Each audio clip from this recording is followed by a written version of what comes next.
Thumbs up from you. There you go. Okay, we're calling the City Council meeting of March 19th to order at 6:31 p.m. And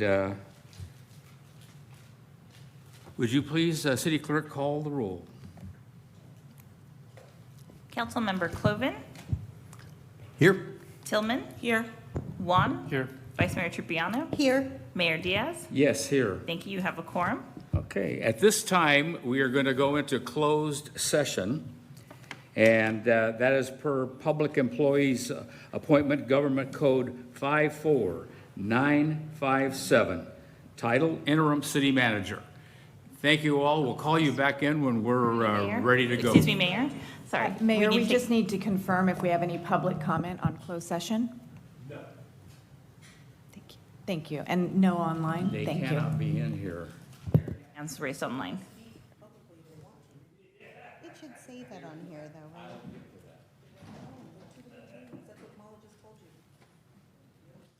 But it should have said that on here, public comment. You want public comment? Is that what you would like? Every item on the agenda is allowed for public comment, so that's why we just confirmed. Then I'll ask those gentlemen to come back in. No, they confirmed. I confirmed. We'll now open it up for public comment on this item. And if somebody can let those people back in again, Thank we you, will Mayor. I can confirm. let them speak. Oh, thank you. Apologies for the interruption. Yeah. But I am confirming that the members of the public did not want to speak to this Okay. item, and there are no members online. Thank you. You're welcome. Okay. Closed session. Okay, 7:11, we're starting back and reconvening after our closed session. And we gave direction to the staff, and there are no reportable items at this time.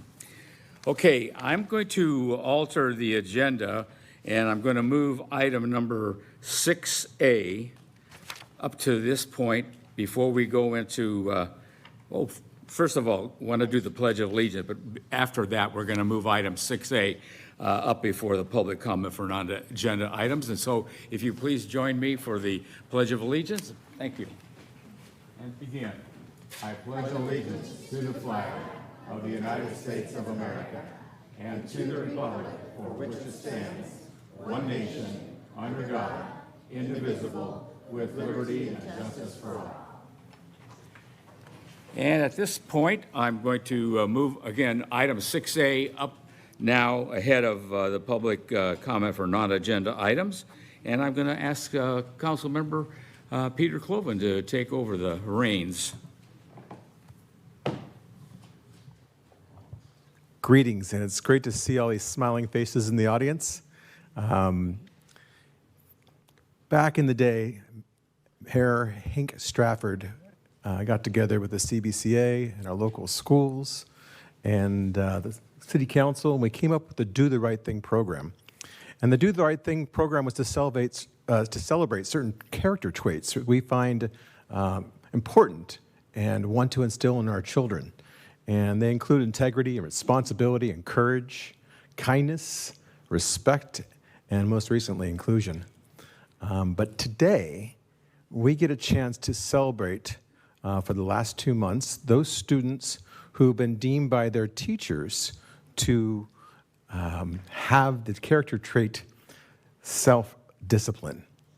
And so what we are going to do tonight is we're going to celebrate each of you and give you a certificate, and your principals will come up here and talk to you and talk about you and tell you why you received this. So we're going to start off with our Mount Diablo Elementary School, and come on up, sir.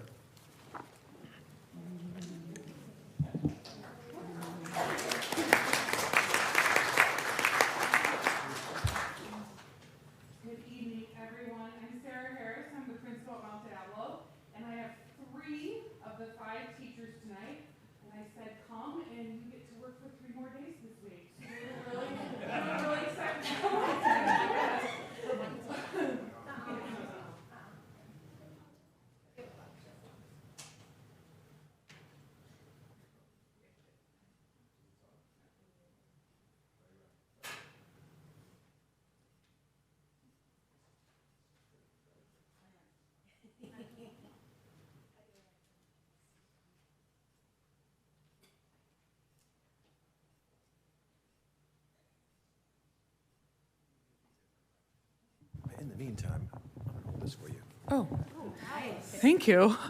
Okay, so let's get started in acknowledging our students. So Ms. Housey, you can come up first. So I haven't done this. Do I bring the student up? Yes. Or no? Yes.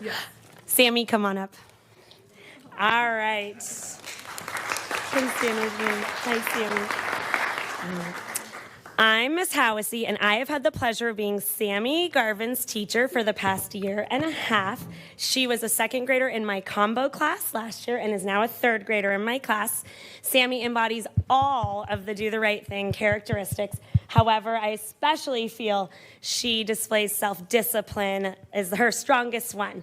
I can always count on Sammy to be on task. It doesn't matter if there are distractions in the room, if her friends are doing something that she might want to be doing, she still remains doing what she is supposed to be doing. She makes good choices all the time, whether anyone's watching her, or like, oh, is she doing the right thing? Always is doing the right thing. She listens, does what is asked of her the very first time. We don't have to repeat things a million times for Sammy. She's eager to learn, works hard, participates, and as you can see right now, she always has a smile on her face. So, congratulations. I'm so honored to be here tonight, and Sammy is very deserving of this. Thank you. Sammy, thank There you. go, Miss Sammy. Up, Sammy. Thank you very much. Thank you.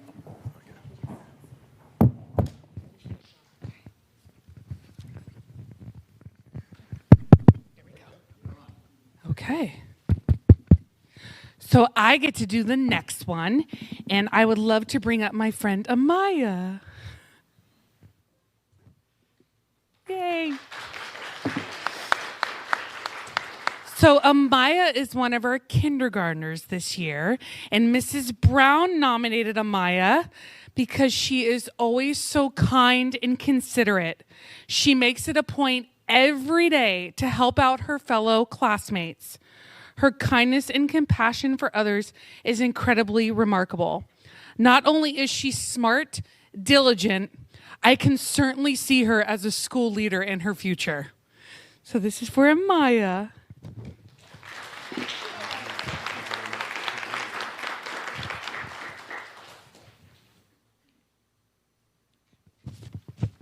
I get to do the next one too. So next up from Mrs. Brown's class as well, we have 2 kindergartners recognized tonight, is Kazuma. Come on up.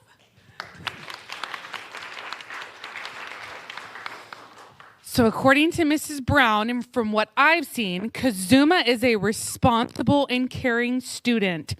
He goes above and beyond when helping others and makes extremely responsible choices.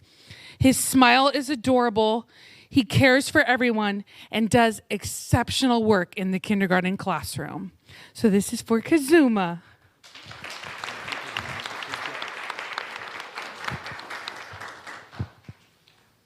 All right. Up next, I get to do this one too. This is from Mrs. Cheska's class, Sammy Venturino. Come on up, Sammy.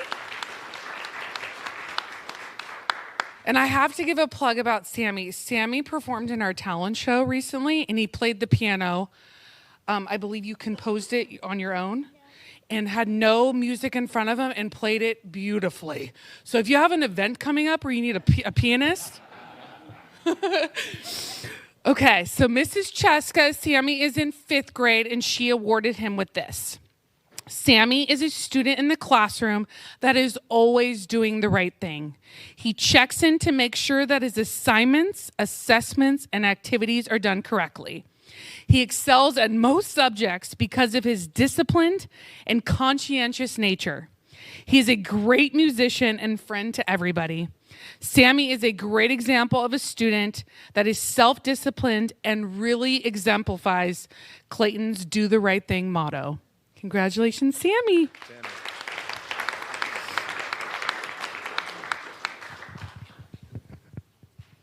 Okay, Miss Naylon Burke.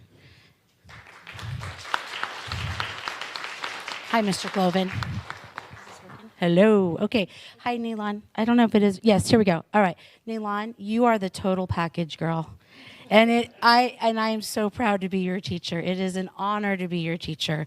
I'm here tonight because I want to recognize you for all of your hard work this school year, and your dedication to learning. You do everything with a smile on your face. You're so kind to all of your classmates, and you just make you make our classroom a better place. And I love being your teacher. And it's fun to come to school because you're one of my students. I'm very proud of you. You're always on time. You always get your work done.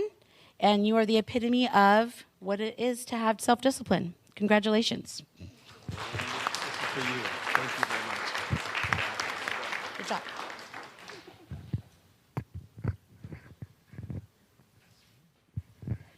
My student is not here this evening. Her name is Naira, and I wanted to nominate her because she is responsible and respectful both inside and outside of the classroom.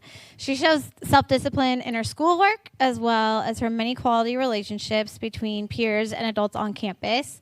You can always, just like everybody said, I feel like we're repeating ourselves over and over. We just have amazing kiddos, and you can always just count on her to do the right thing, to be listening and be on task when everything else around her is crazy. She's right on task. So, yeah. Fabulous. Yes, I will. Thank you very much. Awesome.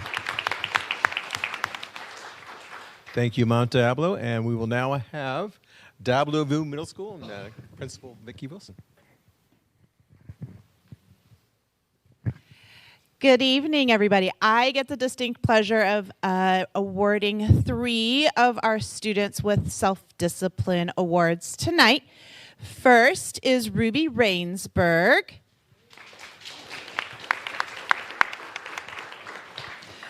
Ruby was nominated by Miss Pelosi, her reading teacher, and she said, "I nominated Ruby because she's always on task, actively engaged, and has excellent participation. She adds thoughtful comments to our class discussion and takes pride in her work." Congratulations. Congratulations, Ruby. Next up, I have Ariana Rivera.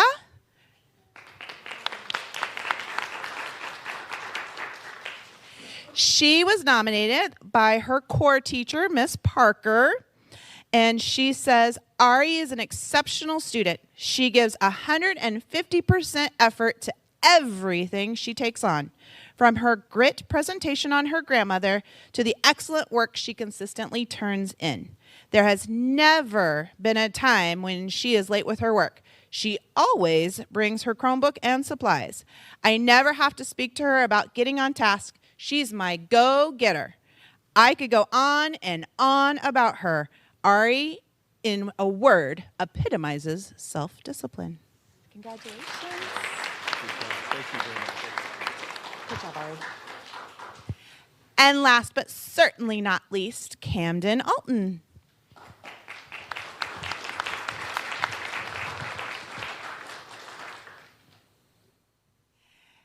Camden was recognized by Mr. Tebe, her science teacher. And Mr. Tebe says, "Camden is always consistently focused and attentive during lessons and labs, resisting distractions and staying engaged with the material. Diligent in completing assignments, projects, and experiments thoroughly and on time, without ever needing reminders. Camden has great organizational skills and in maintaining her orderly notebook and folder, keeping materials, and coming to class prepared. I thoroughly enjoy having her in class."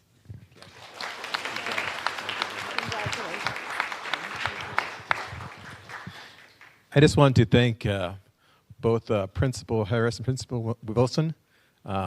The energy which you two have adopted, the Do the Right Thing program this year, has been phenomenal, and it's made for a great positive start to our meetings. So thank you both very much.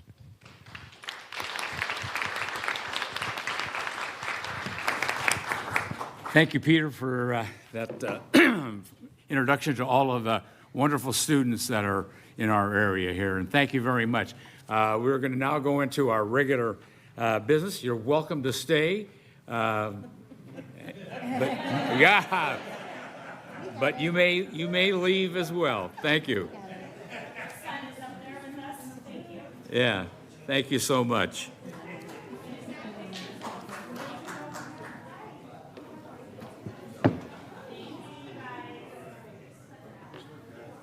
Okay, we've completed item 6A by moving it forward here to this evening, so that's done with that. And now we'll move back to item number 4, which is public comment for non-agenda items. I do have a couple of cards here. I'm not sure if Larry McNeil is going to be speaking on item number 4. Are you speaking on number 4?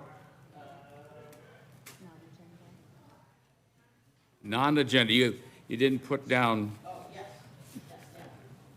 Please come up. And you have a microphone that you need to turn on, and you have 3 minutes. Thank you, sir. Thank you. I'm looking for the clock. There we go. So listen, I've gotten today's newspaper, and so I'm sure this is making its rounds. There's a few points that I'd really like to talk about tonight, and I know I shouldn't pick this up, but I might wander off the microphone because I do my best speaking and talking when I get to wander around a room and look people in the eye. That's who I am. Tonight, one thing I want to talk about first off is employee turnover. We all read it here. Over the last 5 weeks, 8 city managers, 7 finance managers, 5 community development.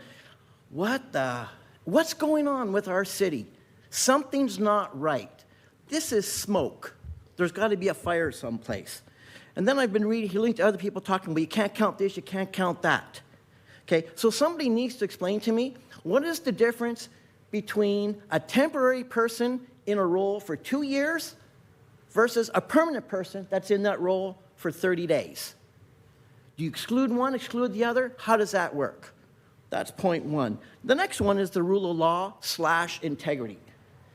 This is really, really important. The rule of law. The rule of law should never be broken, whether it be intentional or unintentional. And it comes to my mind, reading this article, that some city council members have given direction to staff directly, circumventing the city manager. That breaks the law. That is not doing the right thing. We need to step up and do the right thing consistently all the time. We can't choose what laws we're not going to choose to break and not break. It doesn't work like that. I'm hoping that, because if we choose not to hold our leaders, because you're all leaders, our leaders need to be held to a higher standard. And that means obeying our laws, whether they're city, county, state, or federal. There's no option. The law is the law. And so I'm asking, if you have broken the law, you should do the right, honorable thing right now and resign your position. Because if you don't, what is the message you're sending to the young people that were just here tonight? Is it okay to break some laws and not the others? Is it okay to run a stoplight? Is it okay to run a stop sign? Well, nobody got hurt. That's not the point. So I'm hoping you will consider, don't break the law. And if you have, you need to do the right thing. Oh, I got 19 seconds. I saw a couple of videos where there's an interaction between Jim Diaz and that discussion. When I saw that, I was horrified that we were impugning the integrity of a really good manager. That is unacceptable behavior in the public forum. Thank you. Thank you, Mr. McNeil. Next is James Killerman.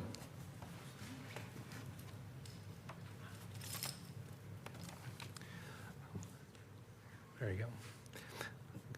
Good day, Council. And again, I want to thank you for your hardworking service. Unfortunately, I don't have a certificate for all of you for your great long hours that you spent for the city. At the last regular council meeting, the council approved an all-in general fund parcel tax based on critically wrong information. The council incorrectly believed a parcel tax could pass with a 50% plus one vote from the public. However, I believe, as you all know now, the vote required is a standard 2/3 majority approval from all citizens. I also believe the council recommended we move our restricted landscape maintenance district funds, parcel taxes, into a general fund. This would result in the rate of these funds for other uses by the city. Weeds would prosper, parks and trails would falter, and homeowners' insurance rates would significantly increase from the city's failing commitment to mitigate fire risks in our community. Now, a simpler, better solution for taxpayers is to raise sales taxes by 1%. This will be more equitable to low-income households, especially for seniors, who represent 35% of our city's total population. The best part of the sales tax measure, which has been very successful city after city because of this, again, equitable position, is that it only requires a 50% plus one vote from our citizens. As the city has significantly deferred maintenance needs, and city employee salaries are rock bottom low and will continue to grow greater than the rate of inflation, I ask the city to put a tax measure to the public no later than 2025 for a public vote. Again, I think it's very important that we continue forward this conversation. I respect everyone's input, even to those who I disagree with in the community. I think the public needs to be educated and look at everyone's voice and ask questions. And as I've done that, it's very clear to me as I look at the numbers. I know, Brett, you're going to probably release the budget soon. I want to give the public an education on directional long-term forecasting. And once I do that, it's going to explain everything that Brett and the past city manager is showing is when you go up to 10 years, not 5 years, but 10 years, it'll show the direction where the city is heading and why we do need a sales tax measure. We get sometimes at a city or even with businesses, they get caught up in the details and they forget the simple basics of math. So again, I will be out there in the near future. And again, I ask you to really consider a sales tax measure. Thanks. Thank you, Mr. Killorn. Okay, I don't have any other cards on this item. Wait a minute, there's a last-minute entrant. Well, no, I turned in the card. It should be in there. Okay, just give us a moment here while we record who's here. Thank you.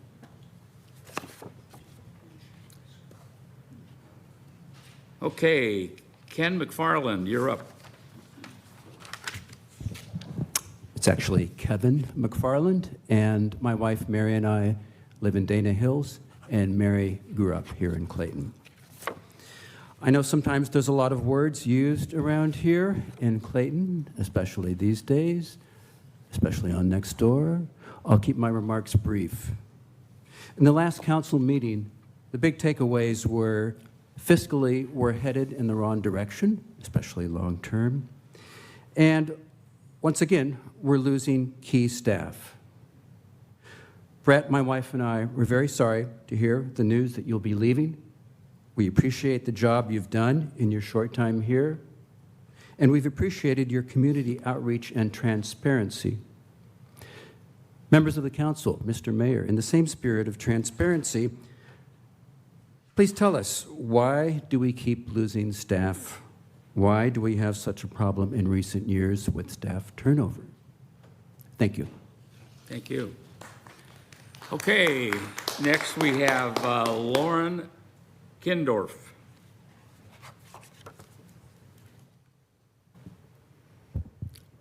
Good evening, everyone. Thank you for their time to speak tonight. I'd just like to reiterate some of what has been said.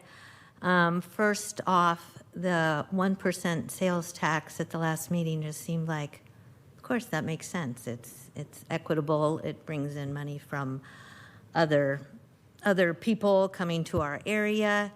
It puts us on par with Concord, where many of us go for the things we cannot get in Clayton. So it just made so much sense, and somehow that got turned and whipped around into a parcel tax, which I understand that, the community has already said, we really don't want it. I somehow missed that. I've lived here 30 years, but missed that survey.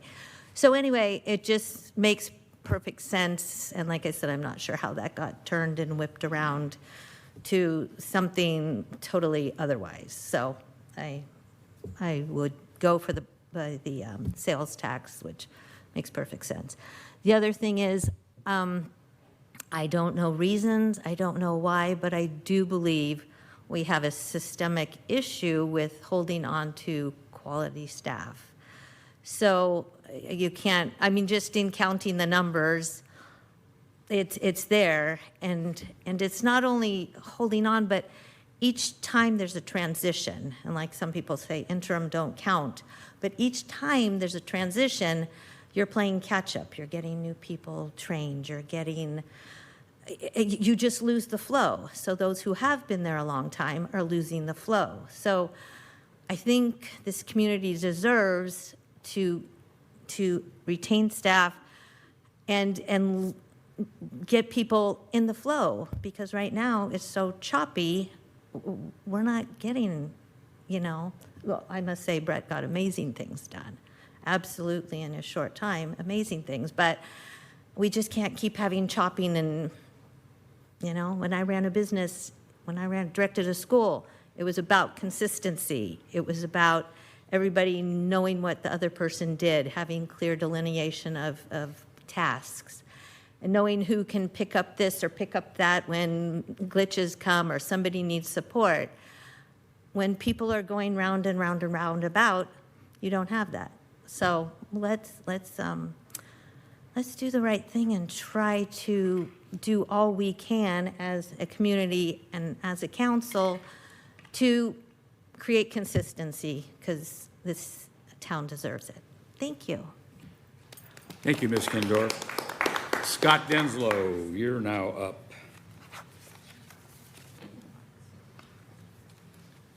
Hey guys, thank you for your time. Jeff, my eyes are up here. I've been watching the last few comments. You're doing whatever you're doing there. I'm sure it's important, but public is trying to speak. I appreciate the other four of y'all being engaged during this time.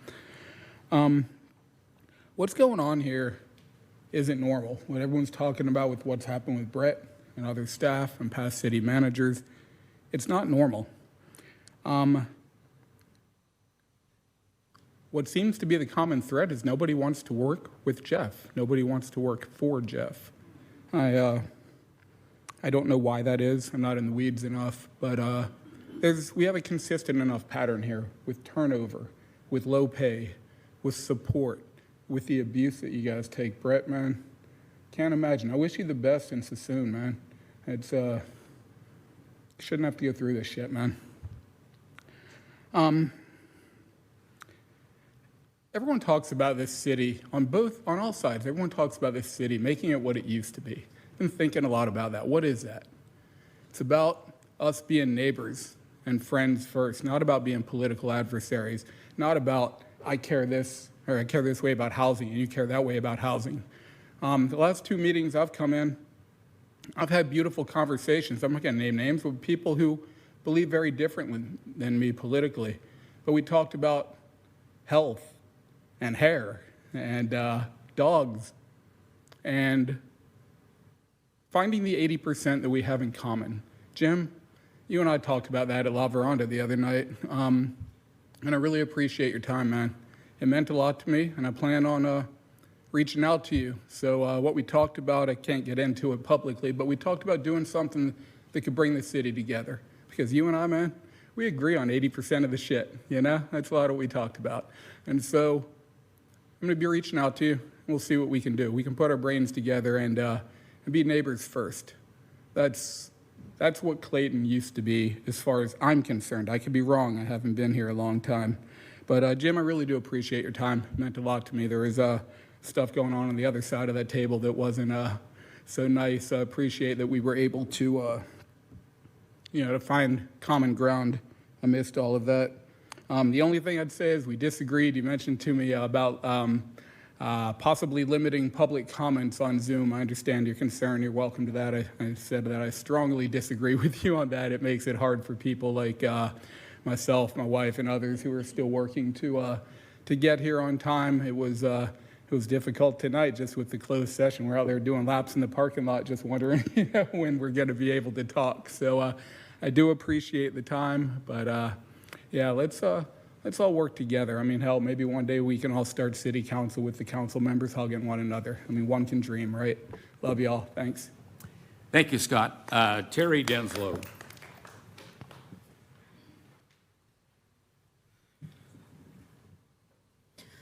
I'll be brief. I'm tired. I didn't want to be here tonight. I work a long job. I have an hour-and-a-half commute.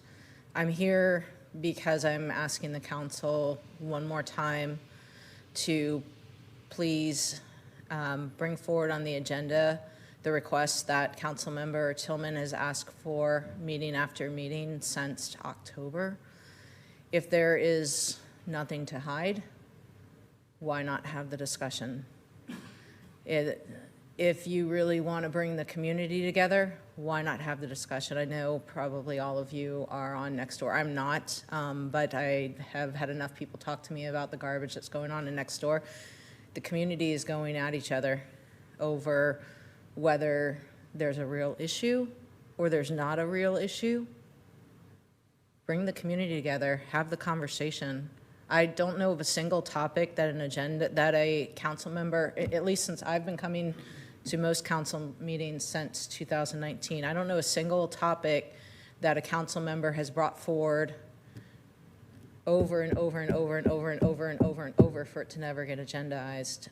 And I don't understand why Holly's request keeps going ignored over two different mayors. For those that don't realize it, the mayor is the one that sets the agenda, and requests come in from the council members for future agenda items for consideration. And for whatever reason, Holly's request for this investigation is continuing to get glossed over. If there's nothing to hide, why not do it? Thanks, guys. Thank you, Terry. I don't have any other cards in hand here for this item, and I don't see anybody. Oh, we got one online, I think. Is that correct? Thank you.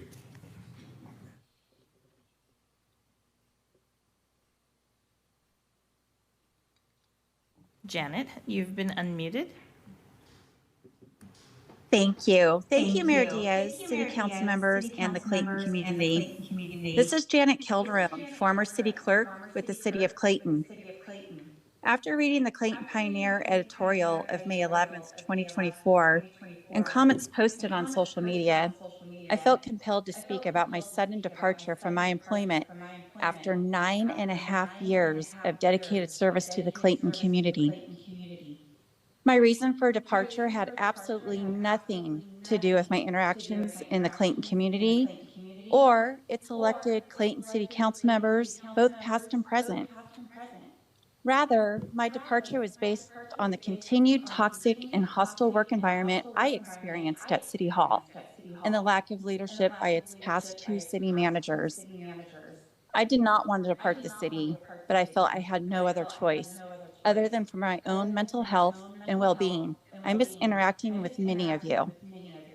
As council and staff are aware, this will not be my last communication with you.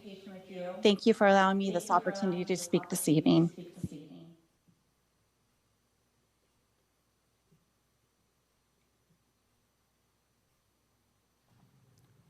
Thank you, Janet. Oh, I see a hand raised back in the back with a card. Would you please? We have another. I know we have one more on there. I saw that. Yeah, let Roy on the line speak first. Thank you, Roy. I'll let the city clerk bring him on. Okay. Roy Correa, your microphone has been unmuted.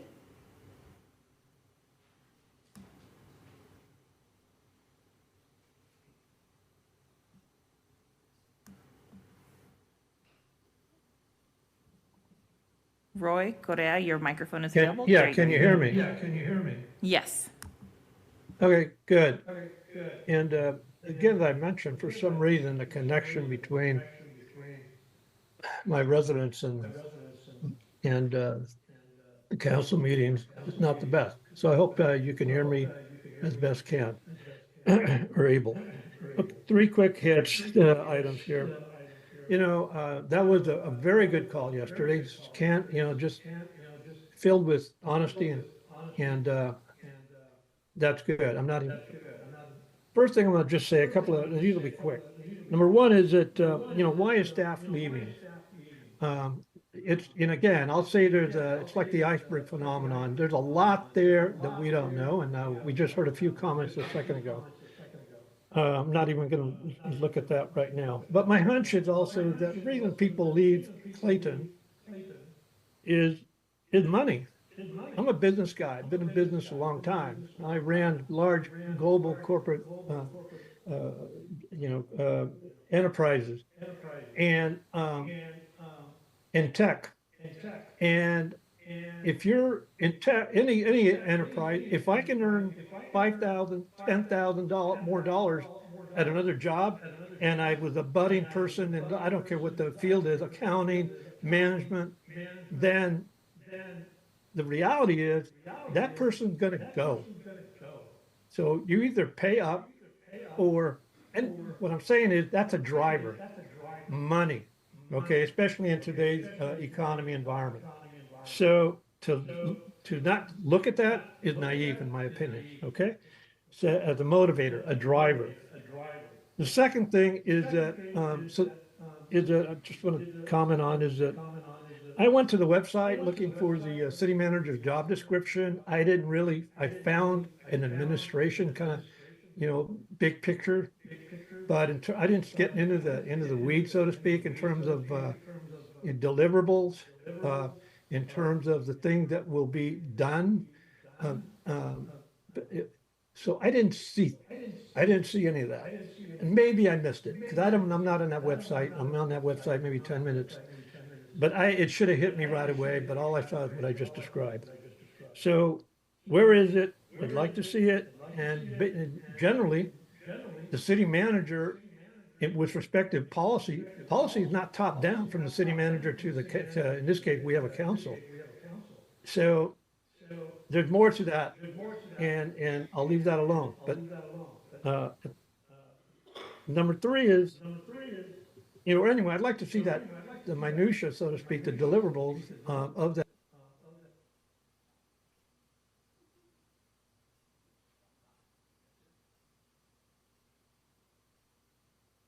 Thank you, Roy. There's a gentleman in the back with a card. Please, yeah, give it to the clerk so she'll register you. Thank you. What?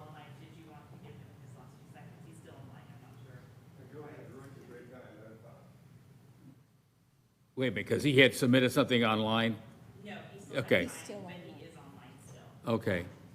All right, thank you. And we also received some other papers online as well. Is that correct? Yeah, okay. All right, so we're going to pass. Roy's still on the line. She's saying, do you want to give him his extra couple seconds? Oh, okay. I thought he checked out.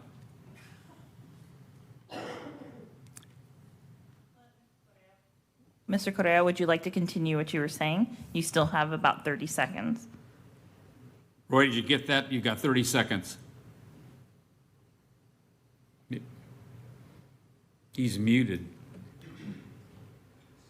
Okay. We will accept that as you passing on the additional time. Okay. If you'd like to proceed, Mayor. Okay.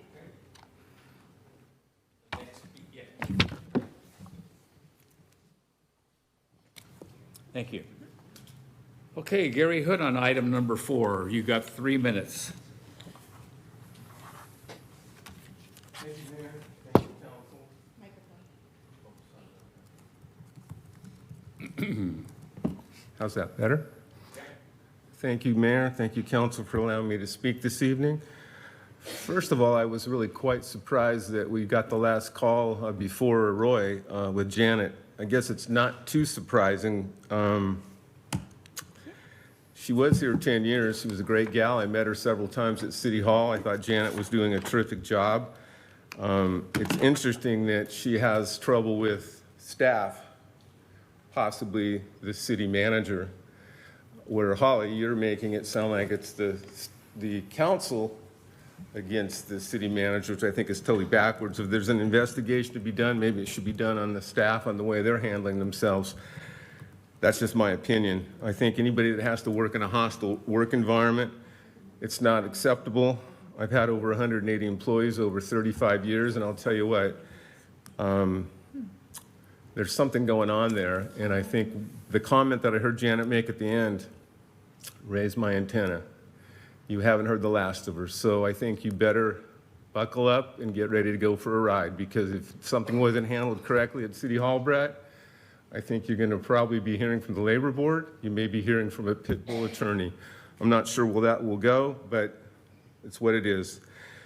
Anyhow, my experience with Brett, we've had a lot of conversations. A couple have met at coffee shops, a couple at the office. I met with him with Bill Walcott several occasions. We didn't agree. Meetings got pretty heated. I felt you were trying to bully your way through an agenda that we didn't agree with. You didn't know the history of our city.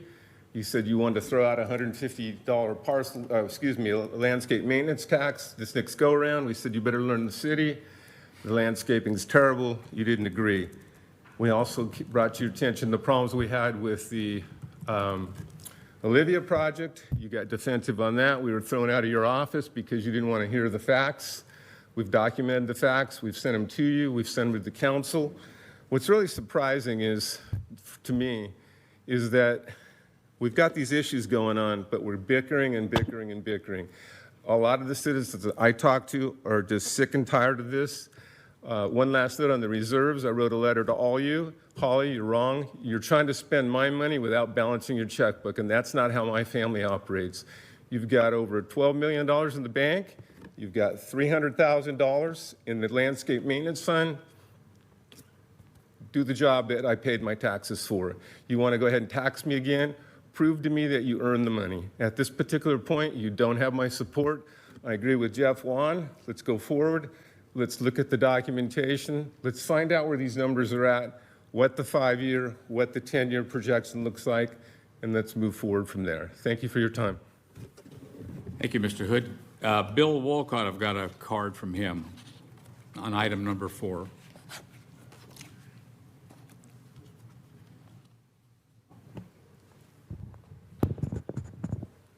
Good evening, Council, Mr. Mayor, and Council members, Vice Mayor. Tonight, I'm going to try to practice self-discipline, unlike Mr. Hood, because he sometimes comes up here and rambles a little bit, even though we are close friends. But I would like to start off by thanking all of you for the job you do for our city. I know you get a lot of abuse down here from citizens. I try to refrain from that, to coming down and commenting on some of the things I don't like that you do. But it's part of the job. I've walked a mile in your shoes. I was on the council for 11 years, so I know what it's like. And I know it's very discouraging when people come down and you're working on a lot and you're trying to do the right thing for the city and you hear all these negative comments. So I want to let you know the community really appreciates all of you. And Mr. Wan, I'm just appalled by some of the treatment you've had over the last year from citizens and even some of the council members.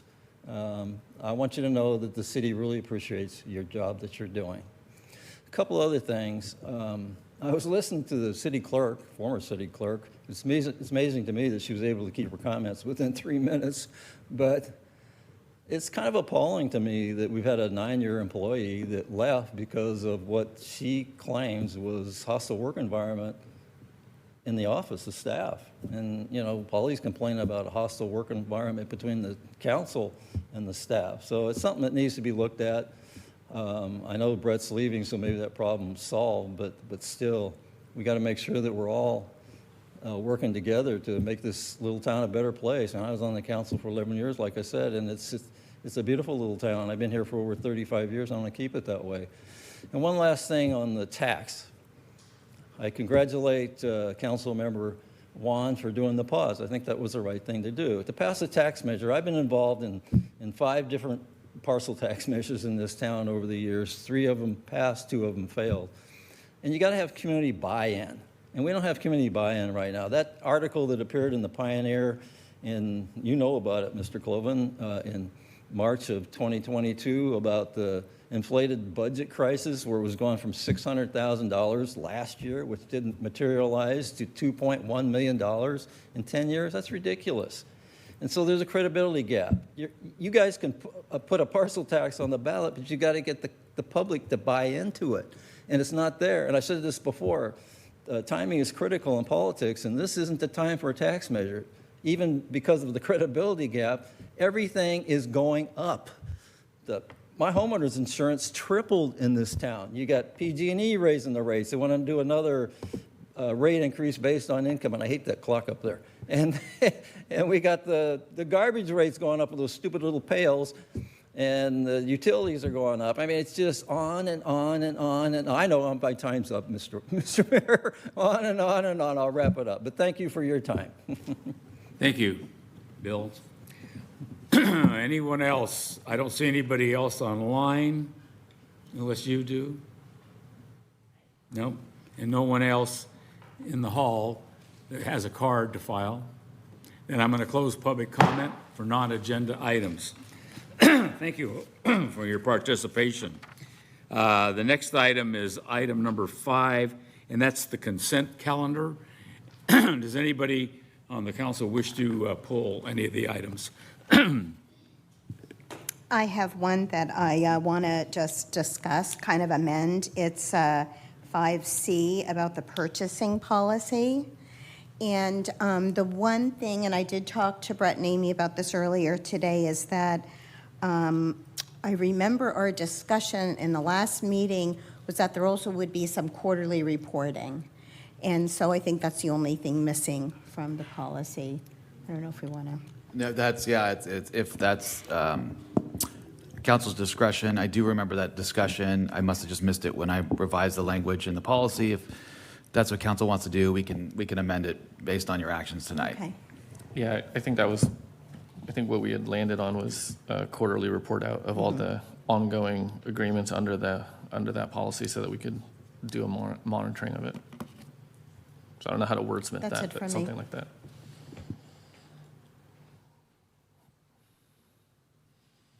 Anything else? Okay. There is one card for item 5B, and I'm going to call on Allison Snow to come up and speak on that. Thank you.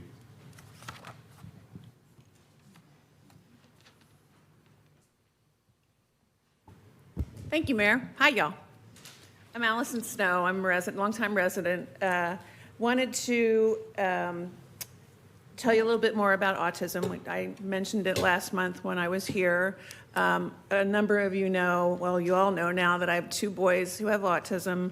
A couple of you have met my boys over the years and have been very supportive when we see you out and about in the community. It was really important for us raising 2 kids that have a developmental disability that's lifelong, that they figure out how to navigate the world. Well, that was much more important to us than academics or anything else, just for them to be able to travel and live in the world and enjoy this beautiful town.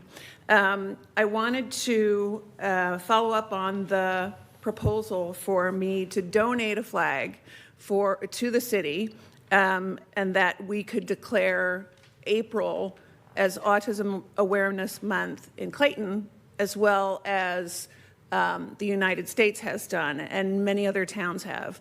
Now, I don't have a proclamation at this time, mostly for the reason that April 1st is on Monday, and a number of you, I think, are going to be either on spring break or on other vacation matters, and so timing is everything, as we've been talking about today. So what I'd like to do is ask for the community to call April Autism Awareness Month and accept this flag that I have for your approval. Well, it's hanging this way because I ironed it. And it says autism awareness, love, advocacy, and support. I'll show the audience just so they can see it too. I think it's really beautiful. It's a butterfly.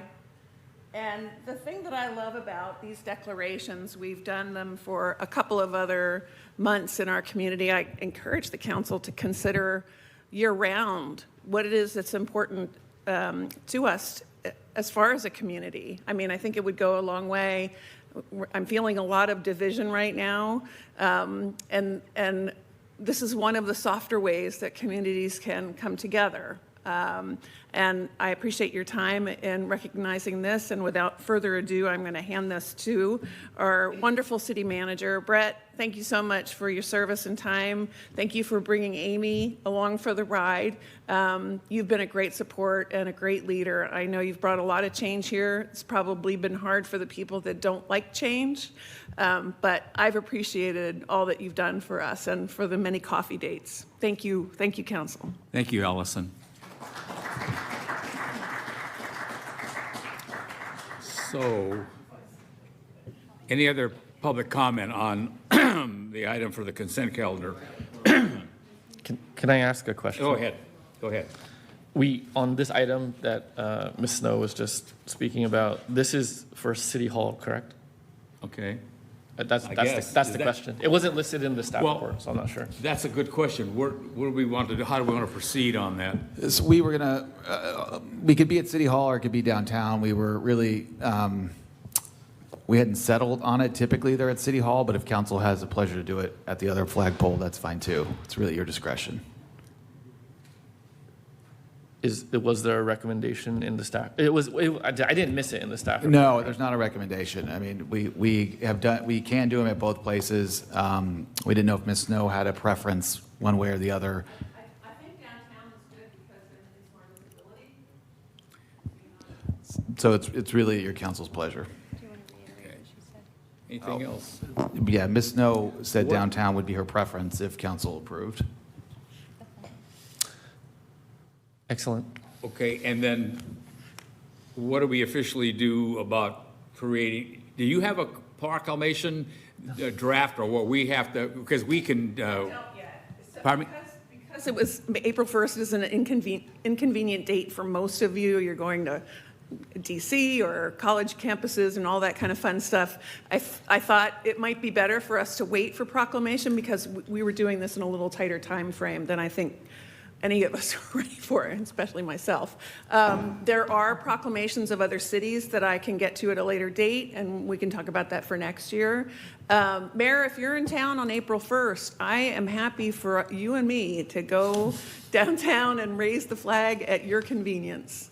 I'm free. Well, by us taking action on the entire consent calendar is an endorsement for the Very good. April, designated as National Autism Month, I guess is what it's called. Autism awareness, yeah. And I can tell you, on reading some of the things that I have in the news, there's a lot of progress being made with that situation. So it's probably a good time to note it here in Clayton. Absolutely. Any comments from the? I'm in town, so if you. Oh, you are? Oh, good. Yep, we have a meeting Okay. on the 2nd, so Okay, great. I'm leaving after that. Okay, great. So we can do that. That's wonderful. Any of you that are available, we could schedule something that is at your convenience and raise the flag in the town sound center. Yeah. Thank you, Allison. Thank you, sir. Thank you. Okay, so we've discussed everything, I think. Oh, we have one more? Oh, excuse me. Come up and speak on the consent calendar.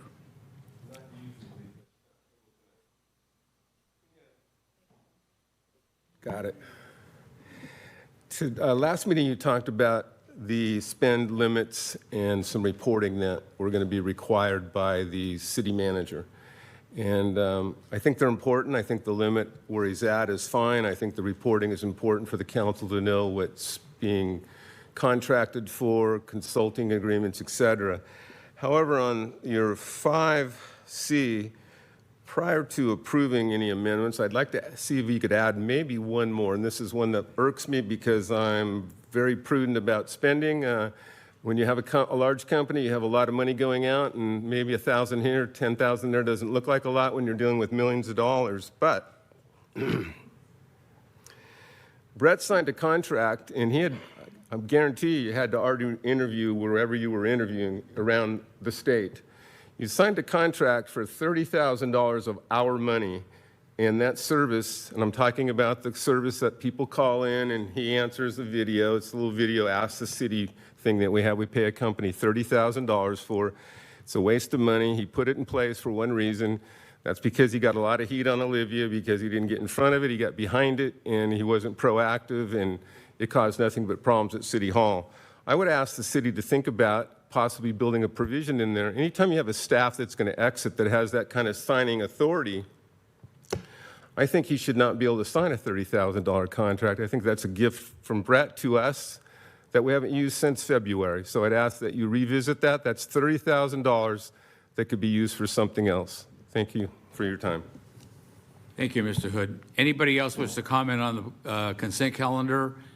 If not, I'm going to close any public comment on that. And now we'll bring it back to the city council. Did we check online? Nope, nobody's online. Thank you. With the amendment to item 5C that we discussed about the quarterly reporting, I would move approval. I'll second. Moved and seconded by Councilmember Juan, seconded by Councilmember Tillman. Would the city clerk please call the roll? Thank you. And to clarify, for the record, items A, B, D, and E are being approved as is, and item C is being amended to include the quarterly reporting. On that motion. Can I interrupt you for one moment? The agenda packet motion for item 5B doesn't include the place, and we indicated that we would go with the downtown flagpole. Oh, sure, it's more administrative than amendment. Oh. Yep. Okay. Perfect. Thank you. But thank you All for right. calling that out. Thank you. And on that motion, Councilmember Cloven, Aye. Tillman, Aye. Juan, Aye.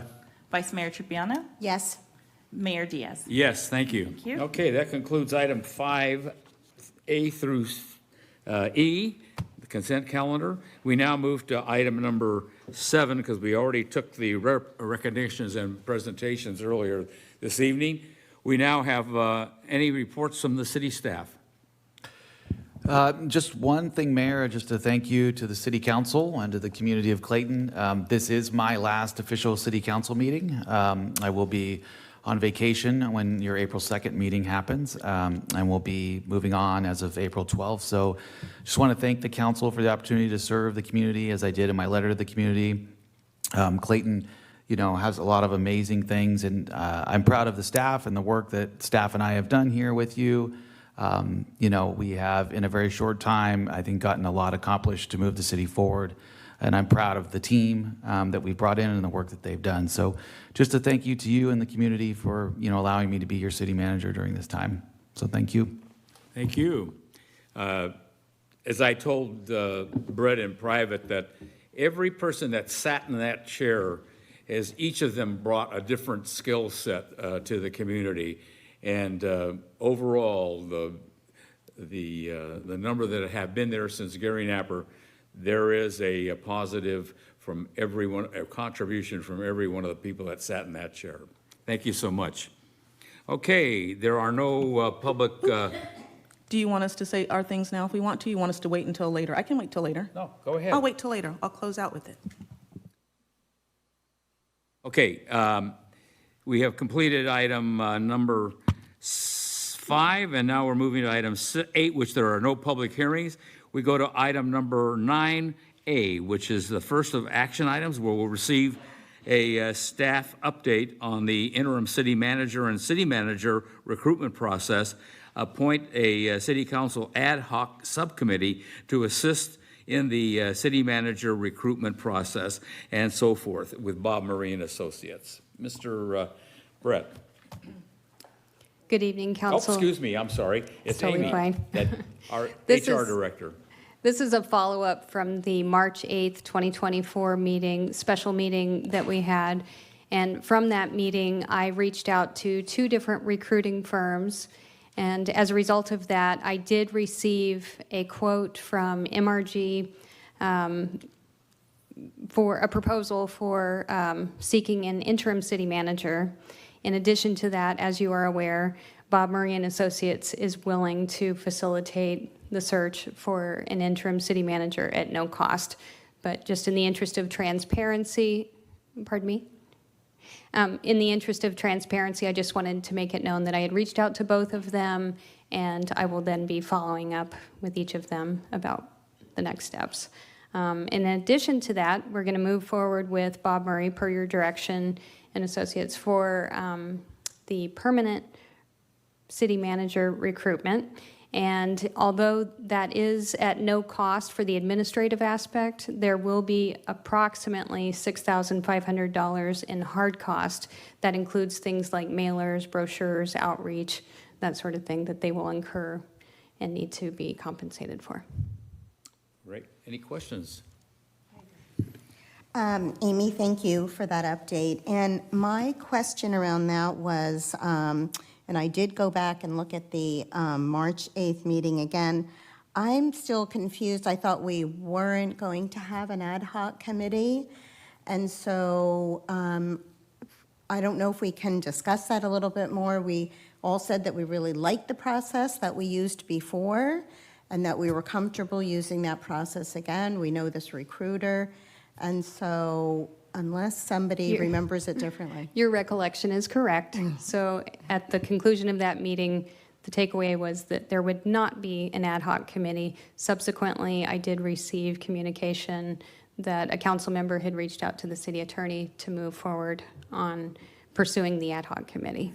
So the four of us that are sitting right here who were at that meeting said we don't need one, but Councilmember 1 asked for an ad hoc committee? I'm guessing? Not exactly. I think I was having a kind of a side conversation with our city attorney, and we were talking about the process. Oh. I do want to also clarify that in the past, we have had an ad hoc so committee. I think I'm not wedded to a method either way. I think whatever is most effective is fine with me. I was just recalling that in the past, I think Councilmember Tillman and I were on the ad hoc committee. Really, it was just to facilitate questions that staff may have or that the recruiter may have for expedience.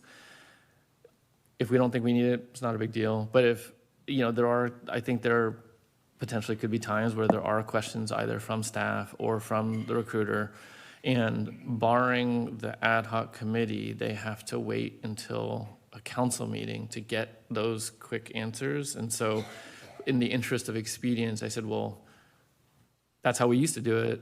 If that's not, I wasn't at the meeting, so it's either way is fine with me, but if that's the preference, I do think that it definitely creates the potential for delay when I don't think that's in any of our interest. So, and you and I were both on the committee before. They would email us questions here or there, and we would respond, and then they could move on in a day versus in 2 weeks. So.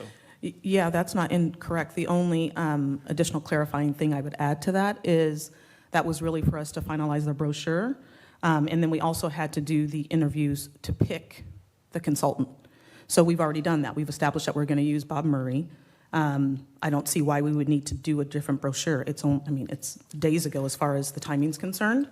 I can't recall any other questions that came from staff or even council members after the fact. Go ahead, Mala. In the past, we have used an ad hoc committee, and it does help because it allows for us to have those members either negotiate with the individual candidates, kind of set up additional information, and as Councilmember Juan said, it facilitates a faster process because otherwise we will have to wait until the entire council meets, typically at regular meetings, unless a special meeting can be called. So just, can you clarify a little bit more? So if we already know that Bob Murray and Associates is going to do this for us, and they're going to find us a permanent city manager, they weed through all of the resumes that they get, and then they brought all 5 of us, not just the subcommittee, who they were proposing. What additional step would the ad hoc committee do with him? The ad hoc committee, there's minor questions that can be answered, but a lot of times it's also the labor negotiators who will then negotiate with both the interim and the potential permanent city manager on their contract, the fine details of their contract, and including compensation. And so in general, that is how we have done it. We need to designate at least someone that can be one person for labor negotiations. It can be the mayor, it can be another council member, but typically we have had two people, and those people serve as the ad hoc committee to answer all these questions. It's not to bypass the council, because of course the council will see all the candidates and consider all of those. It's to deal with some of the fine details that staff will not be able to answer without some direction from the council. Okay, but the words delaying the process, it doesn't delay necessarily us interviewing people. It's at the back end of it, trying to finalize details to close it out. It can be at the back end, it can be also earlier on. Just some of these discussions that we have already been having about the interim and who, it's all sorts of small details, and absent having anyone to talk to, we will be coming back to council to ask those questions. So we have done it in the past. Again, we don't have to do it this way, but we have done it, I think, every single time in the past. Okay. Or at least a majority of the time in the past. And it is just to facilitate the timing of things. Okay. Again, it's not required, but I do think it will create additional burdens on staff and the process. That was basically the nature of our conversation. So, I mean, you guys were, I was unable to meet at the last meeting, so it's, like I said, I'm not wedded either way, but that was the nature of our conversation. And so, you know, I suggested if that's something that we wanted to revisit, good. So that's it. Any other comments from the? And if, for continuity, if you want to do it again, then No, thank you. Okay. Okay, before we make that decision, we have a card for public comment on this item. Lauren Kindorf.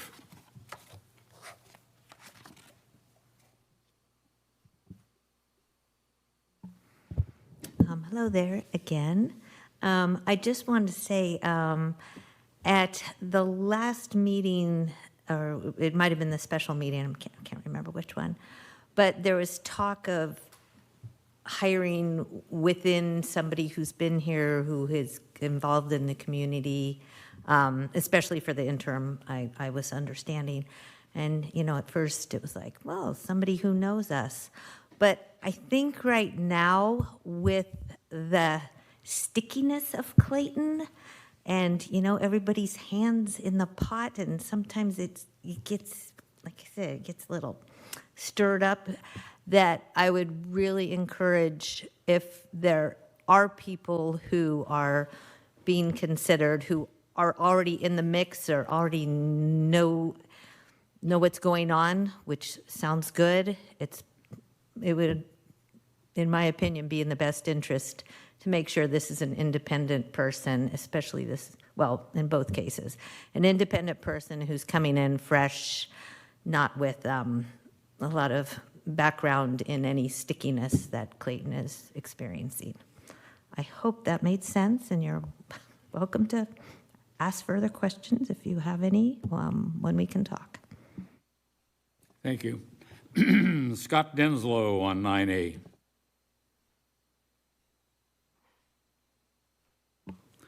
Thank you, guys. I just want to make sure that this is as transparent a process as possible. I know we're talking about Bob Murray and all that. We have at least one city council member here who has a long and demonstrated history of ignoring consultants. So I just want to make sure that we're not put in that position again. Lauren, to follow up on your point, I'll be a little more specific because I guess that's just how I roll.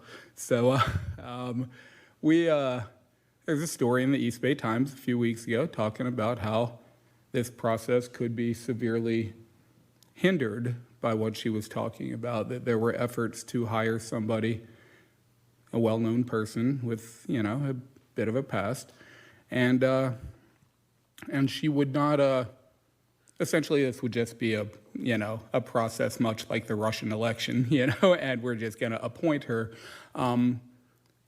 for various reasons that I don't need to get into right now, but that were illustrated in the East Bay Times article and illustrated by me at the special council meeting last time.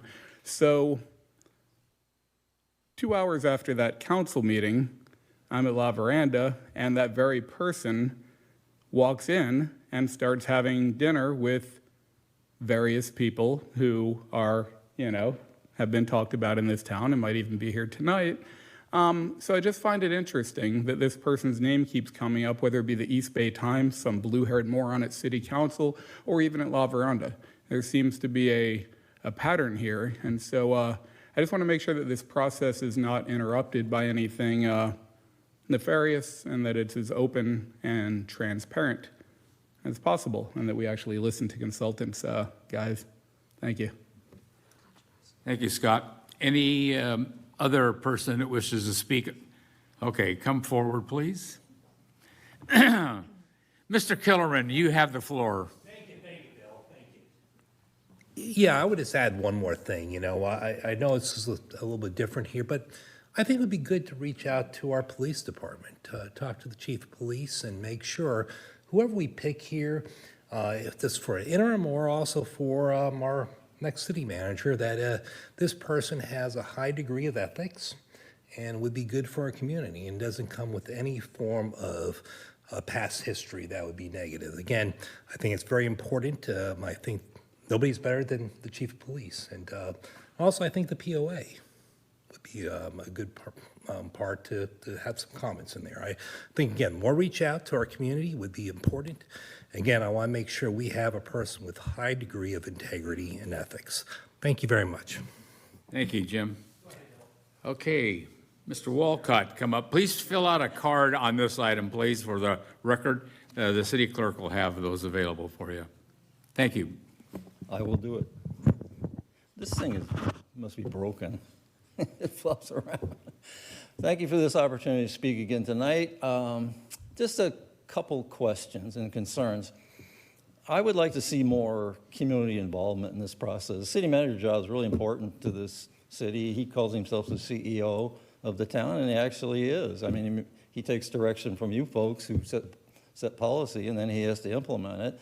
I would like to see more citizen involvement, and I know a lot of other cities have a citizen interview panel. We have 4 or 5 citizens that get together and review the apps. The ultimate decision falls on the council, but it's nice to get additional input. I mean, we got people in this room tonight on both sides of the spectrum here, and it would be nice to have those people, whoever they are, on both sides of these issues, interview these candidates and then make a recommendation to you, the council members. You don't have to accept the recommendation, but it just adds more credibility to the process, and it eliminates some of this hostility that seems to arise after a city manager comes in. So that's my recommendation. I don't know if you guys can do that tonight. I know it's not on the agenda, but I'd like you to at least consider that in the future. And the other thing is, can you put the clock down there? I hate that clock up there. Mr. Mayor, I've asked you twice now. Holly, same thing. I've asked him twice, and he's not doing it. Thank you. Thank you, Bill. Uh-oh, we have another person that wants to speak. Mr. Hood.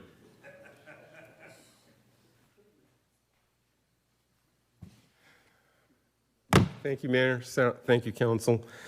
Regarding this issue on hiring, I'm not going to doubt any of your experiences. I don't know your backgrounds, but I can tell you that we have gone through staff. And the interview process is very important. I've sat on very many interview committees from Sacramento County to the school district. And I think within the first week after meeting Brett, I did a background check on him, and I was quite surprised what I found on Brett, and I think I've brought it to some of your attention, and I'm not sure you knew about his background, so I'm not sure what kind of background checks we're doing on our individuals. Brett had never been a city manager. He's a smart guy. I'm not going to take that away from him. We've talked. Brett and I met just before Thanksgiving, and we ended the conversation, and he said to me, it'll all work out. And we weren't shouting. We weren't screaming. No matter what Mr. Walcott says, I'm a nicer guy than Bill. Just ask my wife. So I think that we need to get the community involved. And I don't know what kind of questions you're asking, what kind of backgrounds you're doing, but if you get the community involved, you need to ask hard questions. In my industry, which is in the health and fitness industry, we do a thing that's called a working interview. Let the guy come in if you pick somebody out. Let him come in and work around the city for a week. See how he gets along with the staff, how he interacts with the community.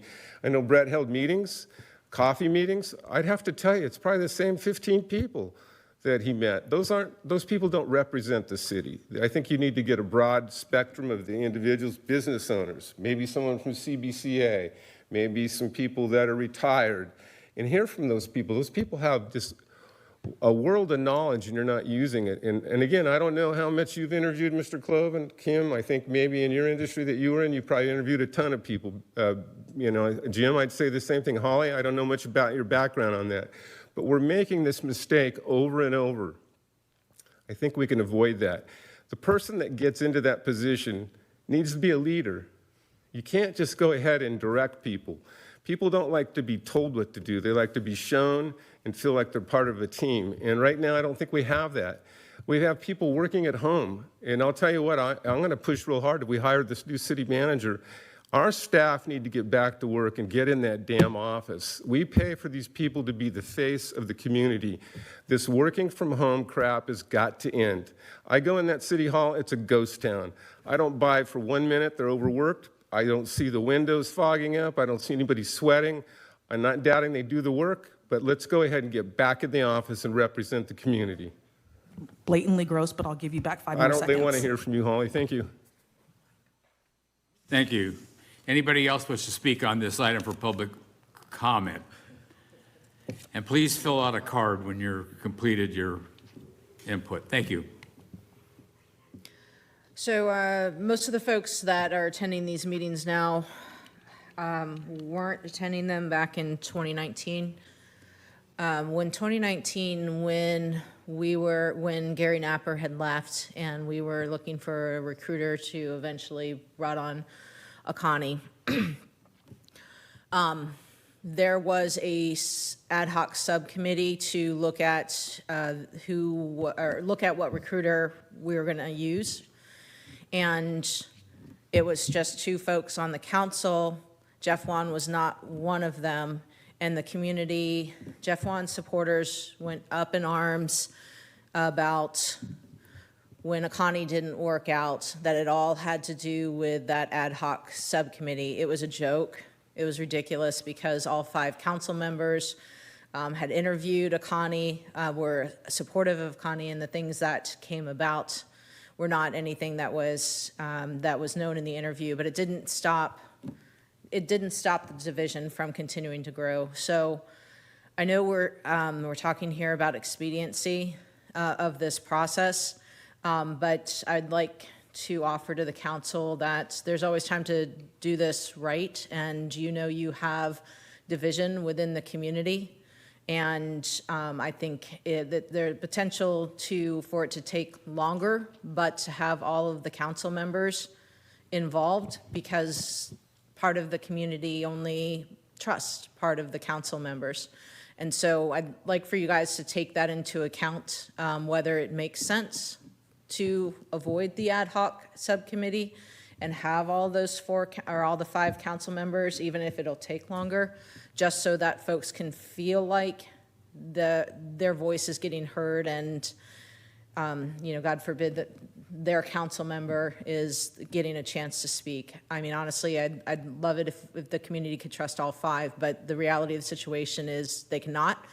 And I don't want to, if we hire somebody and they don't work out, I don't want to see the community spin its wheels like they did for months on this stupidity about who was on this ad hoc subcommittee. We've got important things to address in the community, and we're spinning our wheels on garbage that doesn't move us forward. So I'd like for you guys to consider that, even if it doesn't take a whole lot longer and brings a better hire. I think it might be worthwhile. Thank you very much for your comments. Any further people that would like to address on item 9A? I'm closing public comment. Is anybody online? There's no one online. No one. Thank you. Public comment is closed. Bring it back to the council for action. And what's your pleasure? I appreciate Mala's take that it'd be quicker to have a ad hoc subcommittee. But I think I felt pretty comfortable after the meeting on March 8th on Friday, where the four of us agreed that we could get this done together. And I think that we could still do so and acknowledge that there are going to be times we can't wait 2 weeks. So if we have to notice a meeting in 72 hours to have a special meeting to make some decisions quickly, then we just have to be flexible to make that happen, if that's the case. So I'm inclined to go with our instincts on Friday, March 8th, to not go with an ad hoc committee, and to just have the five of us work it out together and be quick when we need to be with a special meeting. Thank you. Yes, Vice Mayor Trupiano. Thank you, Mayor Diaz. So Mala, I just want to get back to what you said, though, that, because I'm with you 100%, but it sounds like you're saying there may be some things when it comes to labor negotiations, and wouldn't that be something our HR manager would be more involved in? And no. No, that is done by, usually it's 1 to 2 labor negotiators that we list on the agenda for closed session, and those two will go back to whether it's the interim city manager or the permanent city manager, to negotiate the details of the contract. And so the ad hoc committee would kind of be the liaison for? Typically, the ad hoc committee both handles that, but obviously they get direction from the council. So they would get the parameters, negotiating parameters from the council. They wouldn't be working just individually. And then they would handle kind of more of the administrative questions that may come up, as Councilmember Tillman mentioned. Maybe there's questions on the brochure, there's other details that come up that can't be necessarily addressed by staff. And obviously, things can come back to the full council, should that ad hoc committee desire or should otherwise.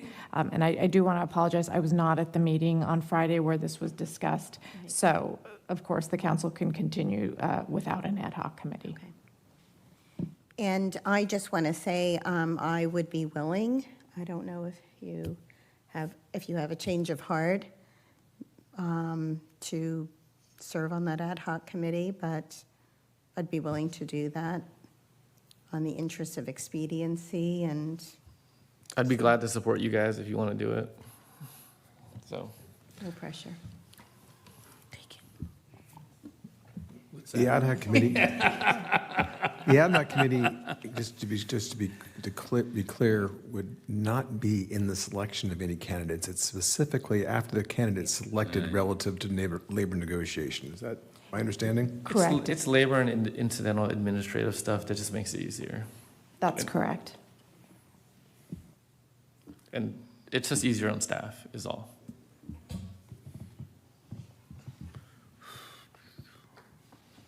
I mean, there's a chance you get 0 questions, and there's no difference. Anything else?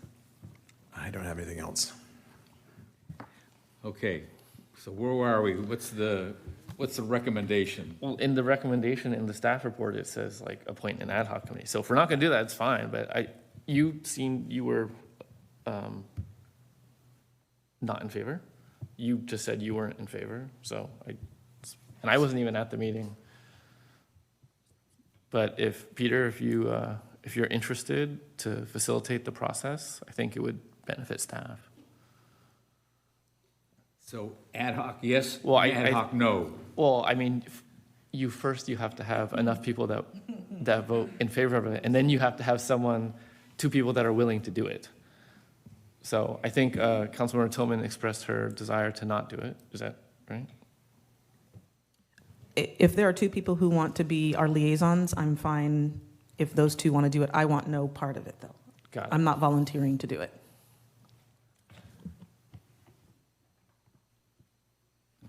And I'm not sure. I'm looking at the timing of this and just trying to figure out if this works. This is happening probably in the next 2 months. What are we looking at schedule-wise? Are we talking this is not for the interim. This is actually for the actual city manager. So you're talking Is this, what's the timeline on this? It's both. It's just until the process is complete, essentially.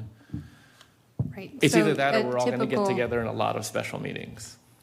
A typical city manager recruitment for a permanent position can take about 4 to 6 months, just to be aware of that. I just don't have the bandwidth right now to take that on as a council member at this time. And you said it could be one person. Yes, we could, and you could, if you're interested in that, we do need a labor negotiator regardless, whether this one person or the ad hoc committee handles some of the admin work. But at some point, there'll be negotiations with both the interim and the permanent city manager on the fine details of the contract. Yeah, I was just thinking, like, in the interest of comity, it would be nice if, because we don't always see eye to eye, but if, like, in this matter, I think if we pair up, then it could be helpful. But if you don't have the bandwidth and you're not interested, then It's the bandwidth. I don't Yeah. have time. I'm already trying to do the parking thing, and people haven't even gotten responses yet because we're busy. yeah, it makes sense. I mean, but the alternative is a lot more special meetings, and so you're going to be pulled in regardless. I'm saying no. Okay. For being on an ad hoc. Sure. Yeah. I would be glad to do it again. I've done it before, if you want. Or if the council doesn't want, then we don't have to do it at all, and we'll just do a lot of special meetings. All right, so where we're at right now, we only have 2 potential candidates for the ad hoc, correct? Unless you want to do it. No, I'm you guys to handle that. If that's Up what to you. want. I mean, you've done it before. I'd be willing to help out, but, Yeah, it just makes it easier for staff. okay. I'm okay with Just want to that. confirm that the confines of what the ad hoc committee is allowed to do, very specifically. Let's let Mala, why don't you? I want the duties of the ad hoc committee to be very, very clear. They're not negotiating with our recruiter on which specific candidates can be or cannot be presented to the council. No, they don't even tell us. So preferably, I would like the ad hoc committee, except for the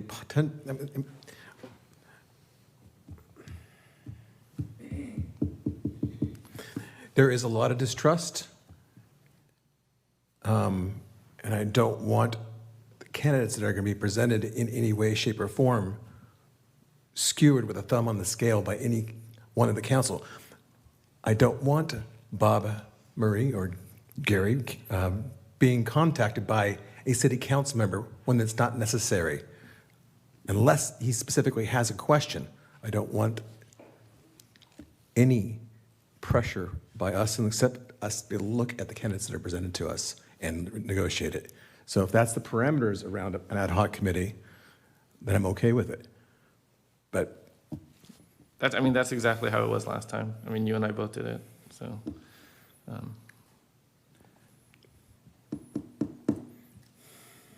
Okay. And if you have any questions, I mean, Mala could definitely weigh in on the parameters, because I think they're pretty clear.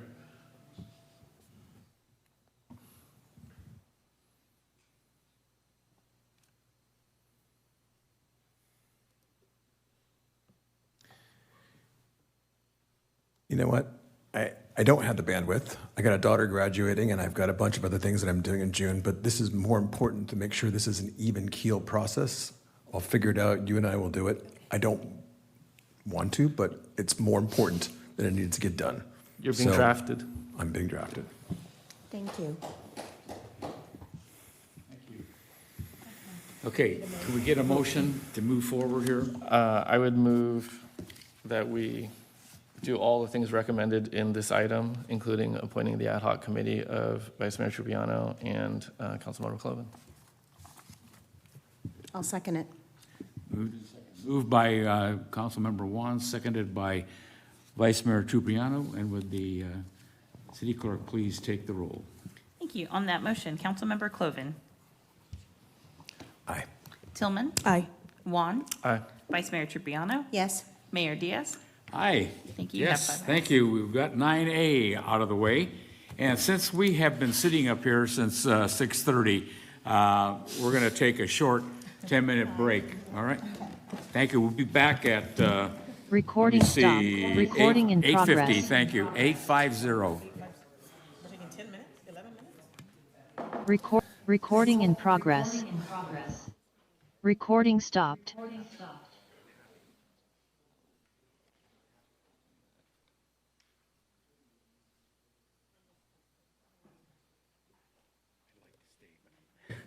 going to go home and have some Jameson Irish whiskey. Appreciate you, Mike. Take care. Yeah, I know. My grandson just played a big tournament at that. At their fields there? I haven't been up there. It must be big. They did that last year. Yeah, CC, I think, invests a lot of money in Sabathia and time there to do stuff. Yeah, so it's pretty cool. If I'm up that way, I'll Ping me stop anytime. in. Call you, Peter. I have my cell phone. You can always reach out, Mike. Thanks for everything. Thanks for everything you did.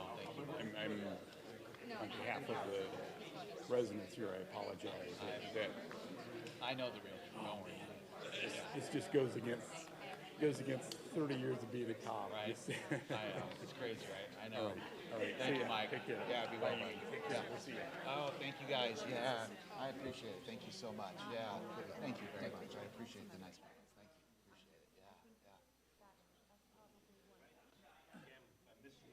you. Appreciate it.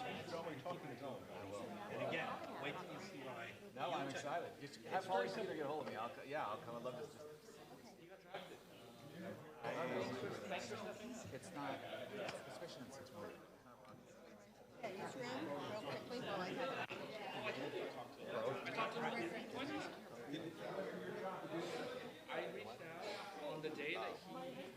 Just wanted to say thank you. I know we haven't had this for a little bit, but you've done a great job. I wish you were staying.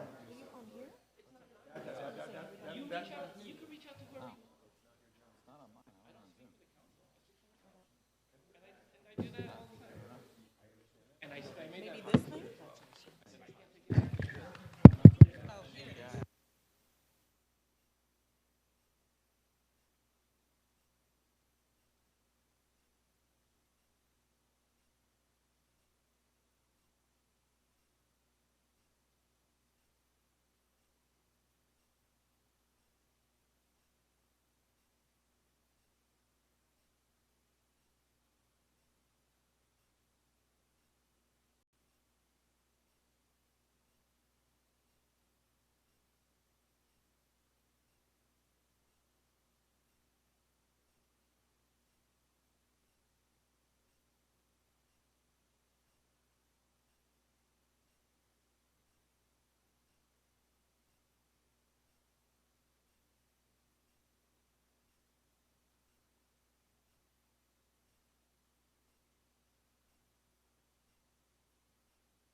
Recording in Calling the progress. meeting back to order. Where's Holly? Why is this doing this? Holly is. We're going to call the meeting back to order and do item 9B.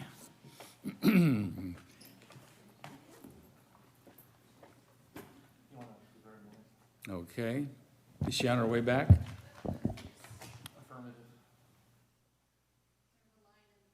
Okay. Okay, 9B.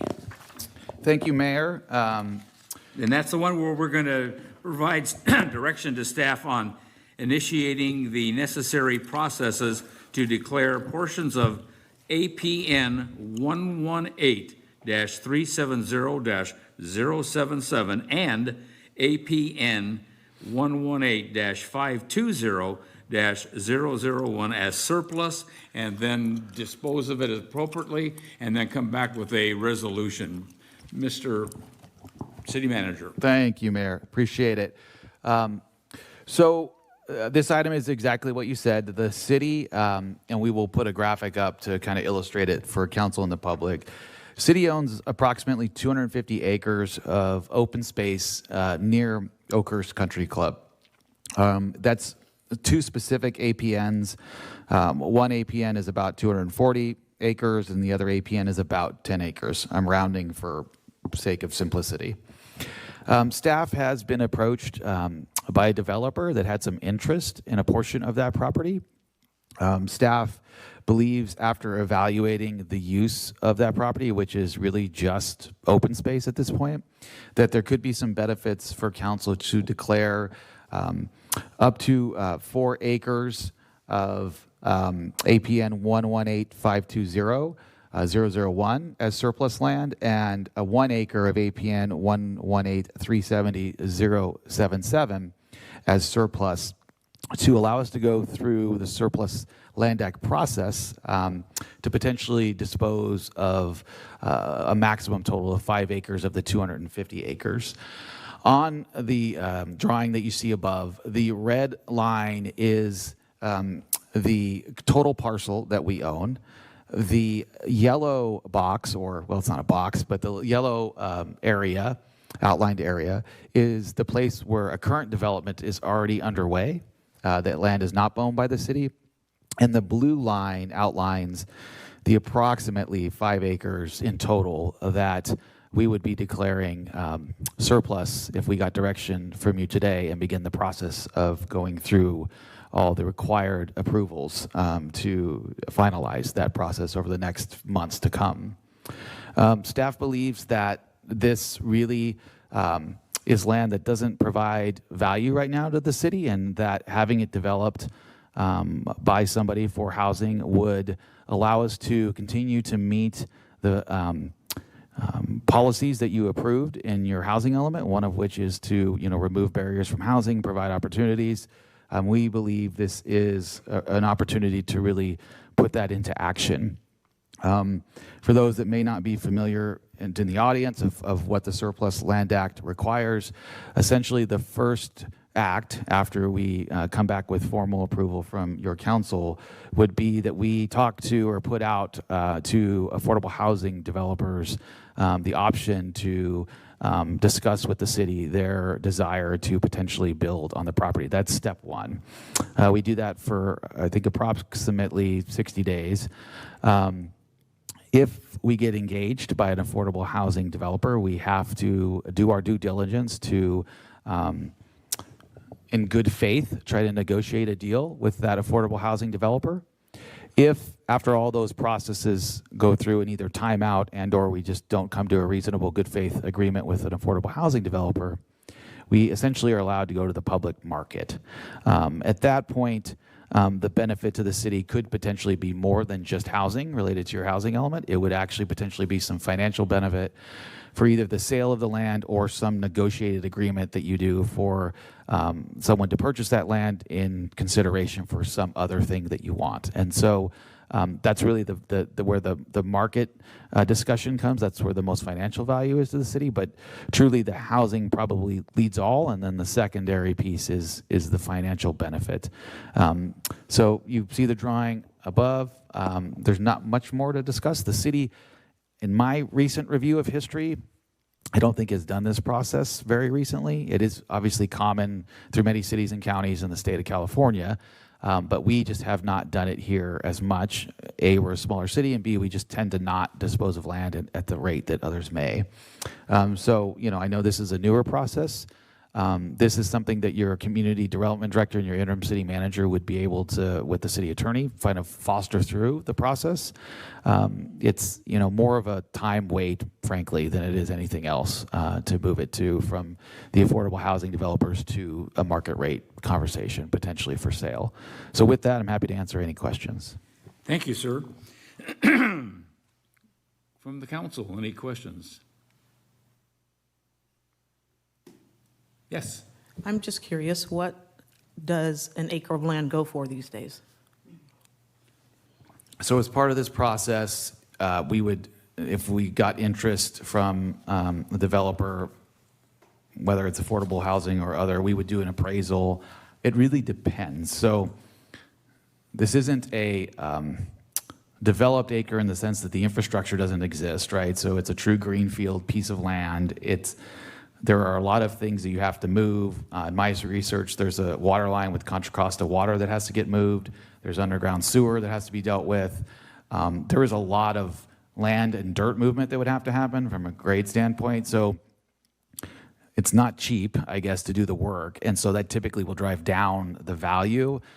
I don't want to throw out a number, but I mean, land here is expensive relative, but I do think that it's not in the most prime zone to do that, unless you were a developer that had maybe a larger piece of land that you could maybe, utilize some efficiency or economy of scale. But generally, I don't think it'll be decent money if we were to sell at the market, but I don't think it's going to be changing money where it may change your decision on the dais, to be frank. Even though we don't know that number, I don't think it's high enough that it would necessarily drive your decision making. Can you give an order of magnitude? I would guess it's 100,000 to 200,000 an acre is what I would say is probably realistic, and that may be slightly on the high end because of the underdevelopedness, but I think that's where the upper limit starts to hit. Can you please put back up the visual, yep. Okay. The only other question I wanted to ask is so we're talking the yellow and the blue parts?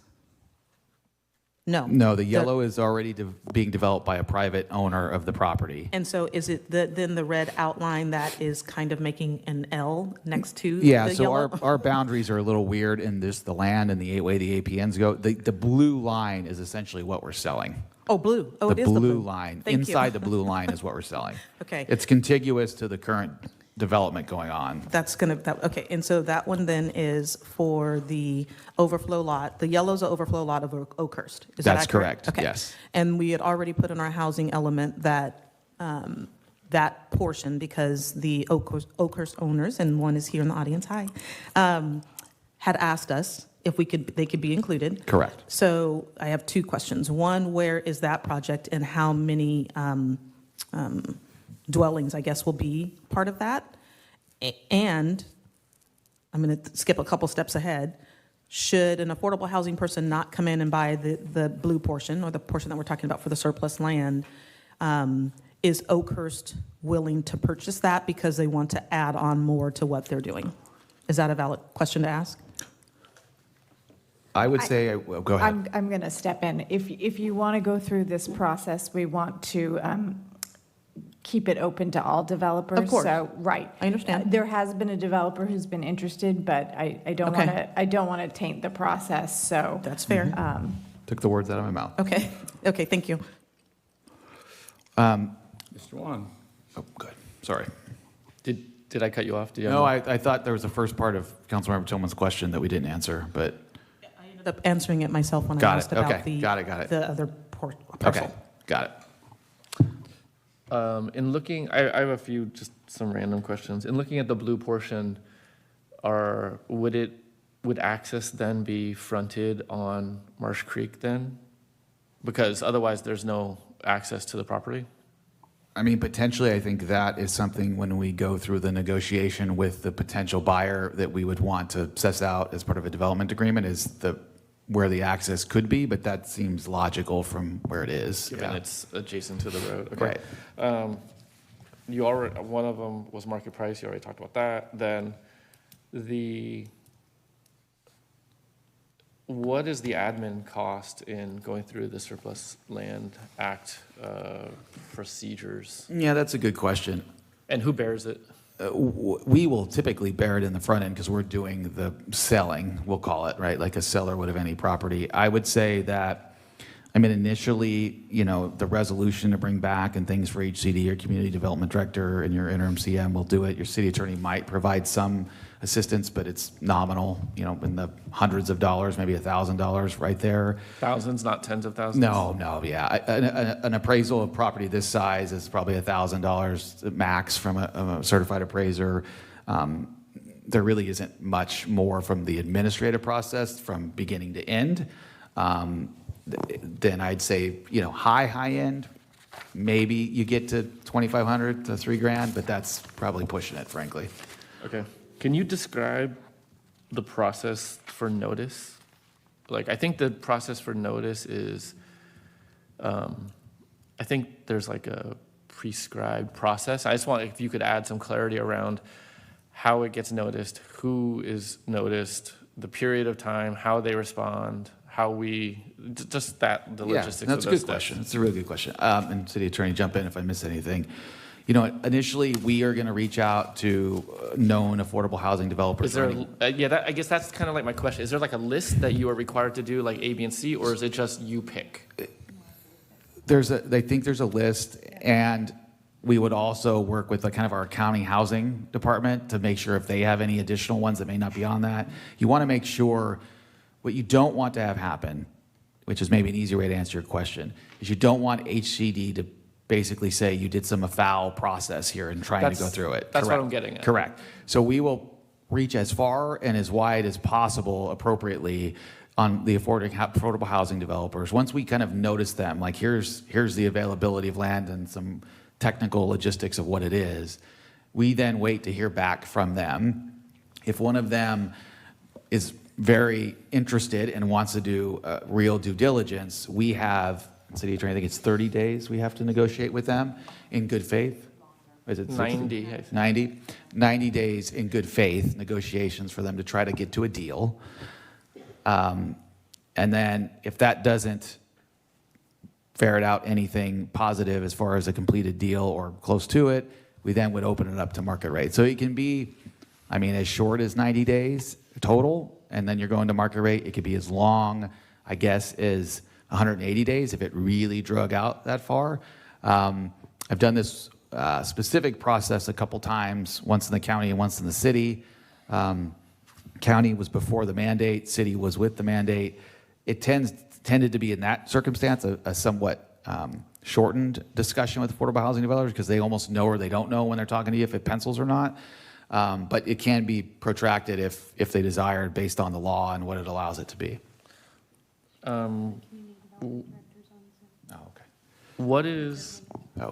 Was there more?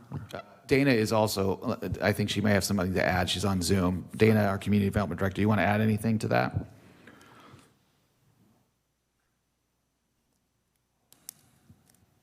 Thank you. No, sorry, not specific to the question that was just asked, but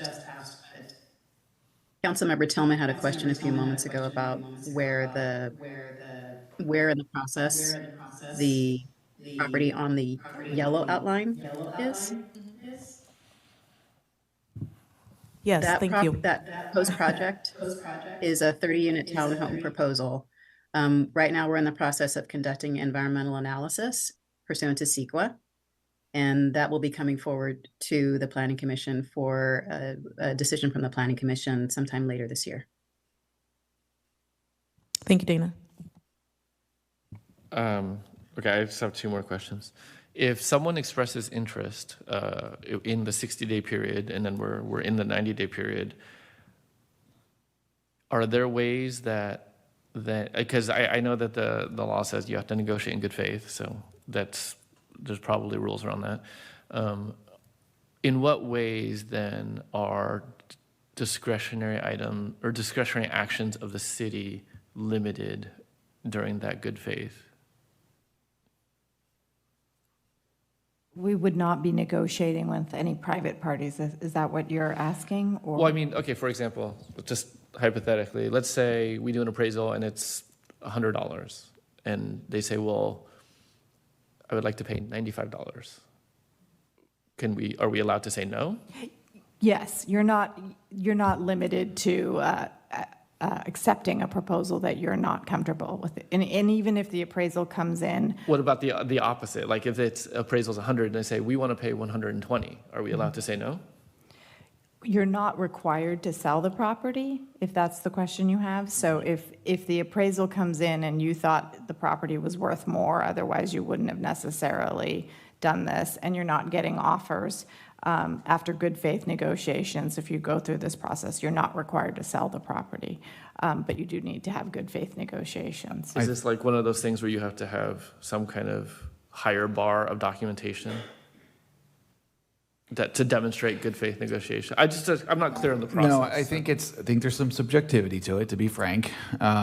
I think if we got, in your example, $120 an offer and it was appraised at $100, I think that's a sticky area that we would have to be careful about how we backed away from something like that, because one could argue that that's not in good faith if we got an offer that's above, exactly what I'm getting above at, our. yes. Yeah, I would say that there's some stickiness if that were to happen. The likelihood of that, I think, is in the low frequency box, but I think that's where you're not, I mean, I don't think you're bound, as Mala, your city attorney, outlined, I don't think you're bound to 100% just approve it, because that is the case. There's other factors that should be considered related to their project. Do they have the funds to actually complete the work? There's a lot of other things that I think would need to be considered besides just price, but all else equal, above appraisal offer, I think does create some stickiness for us on a good faith argument. Okay, and then my last question, which I should know, do these areas of these parcels carry, or maybe, sorry, I phrased that incorrectly. What is the zoning that these two parcels carry?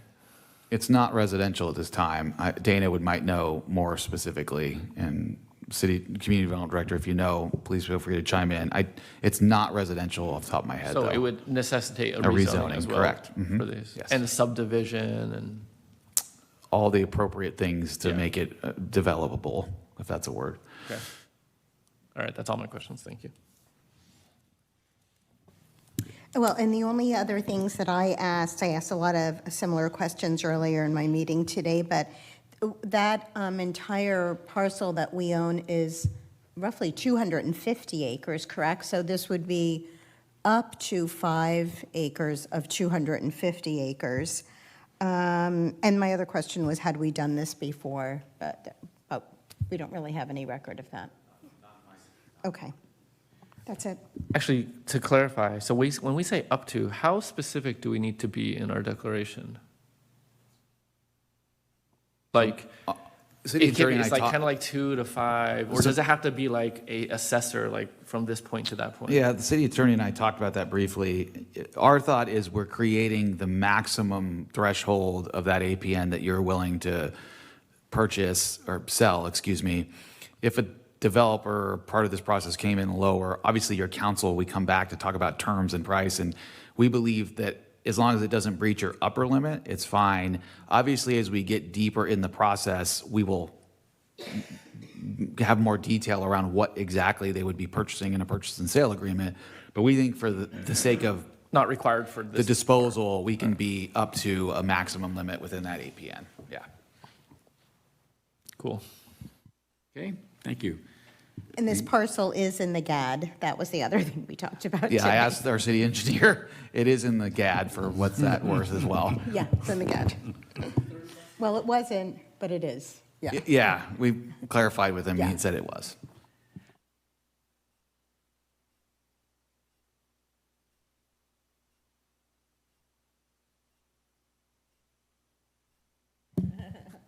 my microphony wasn't on. I'm opening up for public comment on this item. Anyone in the audience? No cards. I don't have any cards. How about online? There are no hands raised online. Nobody there. Okay. Closing public comment, bringing it back to give staff direction. Who's up? Well, I think we first have to discuss it and then give them direction.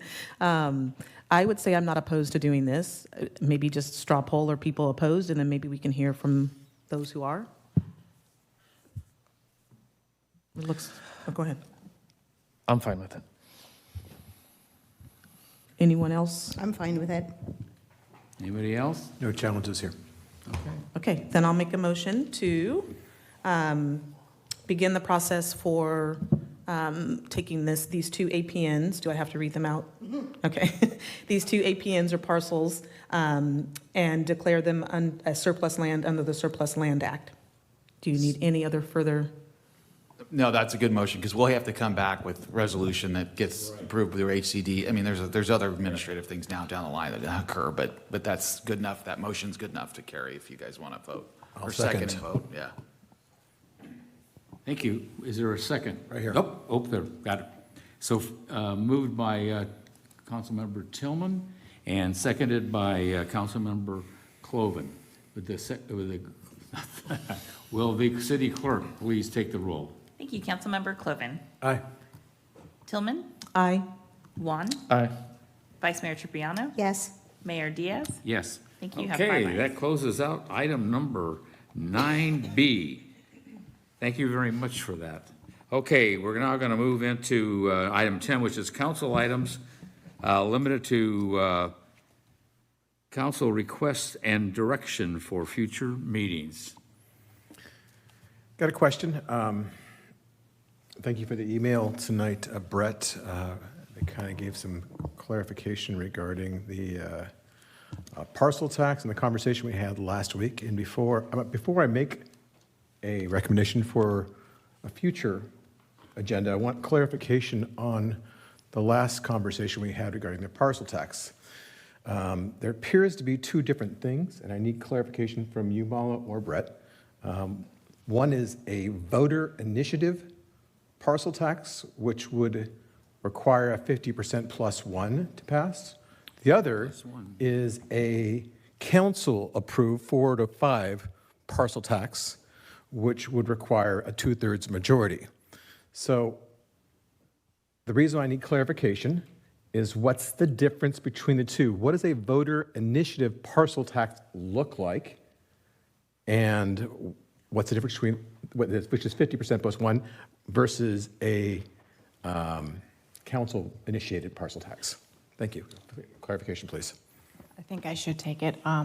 The council-initiated parcel tax will require a 2/3 vote of the electorate. A publicly initiated voter parcel tax, it's debatable whether it's 50 plus one. So there's more detail that I'm not going to go into at this meeting since it's not on the agenda, but I'm happy to have one of my colleagues provide a more detailed issue on the publicly initiated parcel tax. But the council-initiated parcel tax will require the voters to approve it by a 2/3 vote.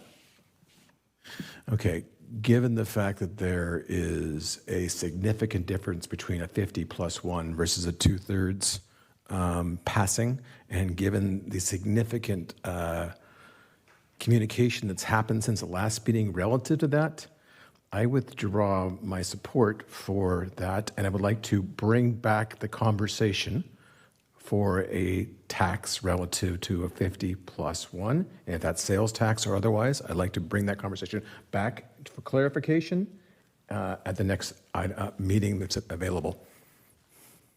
Thank you. Anyone else? Okay. Me. My same request that I've had since October is for us to bring back to council for us to discuss council behavior towards staff and whether or not that we should initiate having our city attorney have a third-party investigator investigate what's going on I know that we heard about it at the last couple meetings. This didn't start just now. I had asked about this. I had the year wrong. I think I said I did it right after I got elected, but when I look back at meeting minutes, it looked like I actually asked in 2022. And a lot of that has to be, we need to give approval, but when I had asked for a 360 review of staff of us, that would be something that the city manager has to do, which is, people were asking me why this wasn't done already and how come it wasn't put on the agenda the way that I originally asked, which was for a 360 review of the council.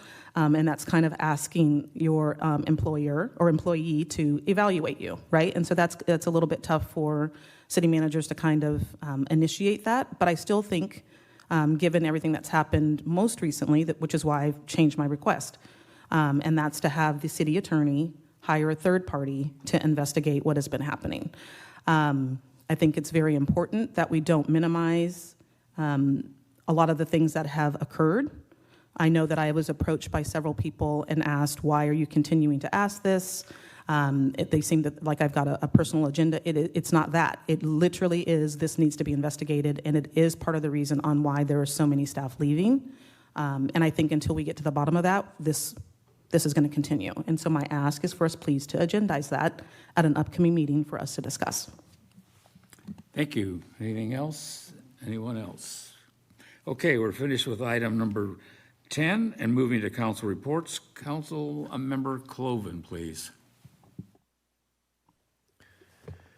So I enjoyed the TransPAC meeting this past week.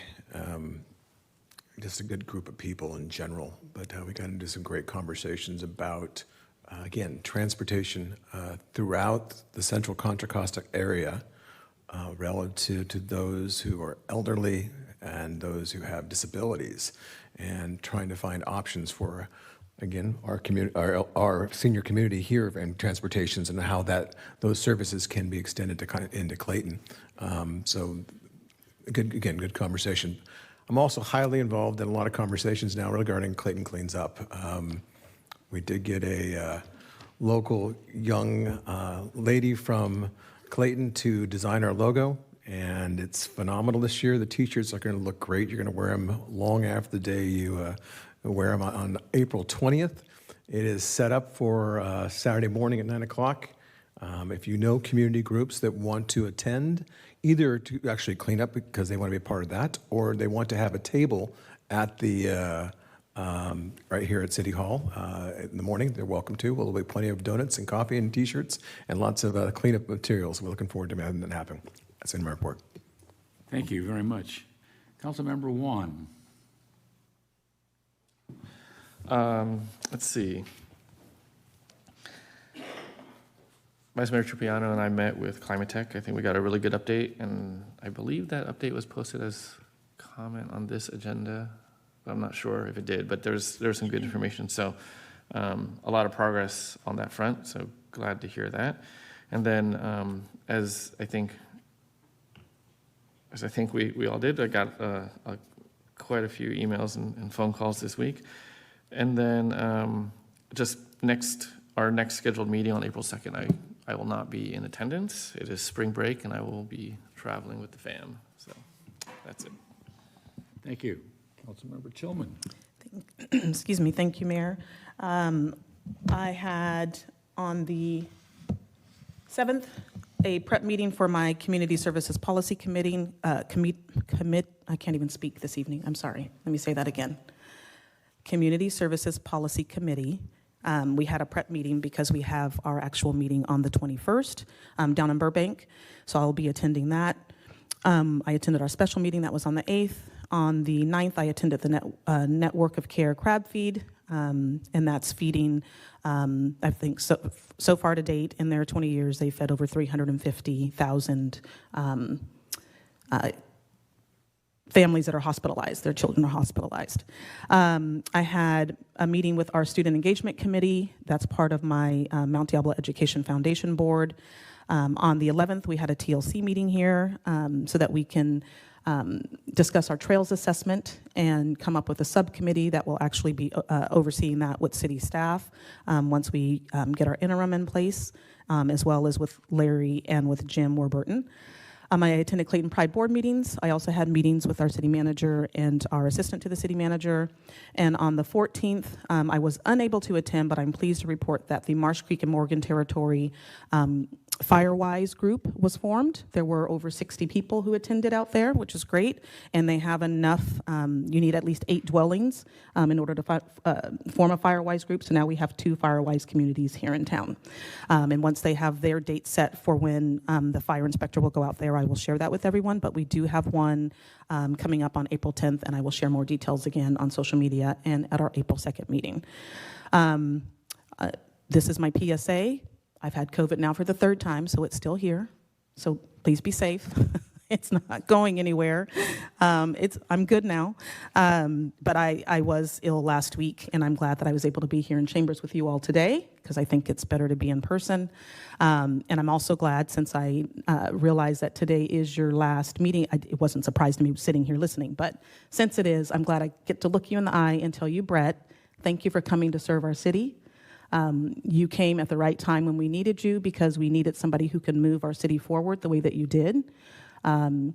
It's disheartening to know that you aren't staying here to continue to put into place all of the things that we had talked about.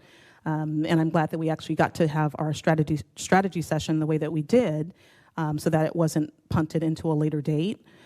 But everything that you had to go through, and especially what you had to endure this evening, I know is part of the reason why I'm glad that you're going on to other pastures. They are lucky to get you in Suisun City.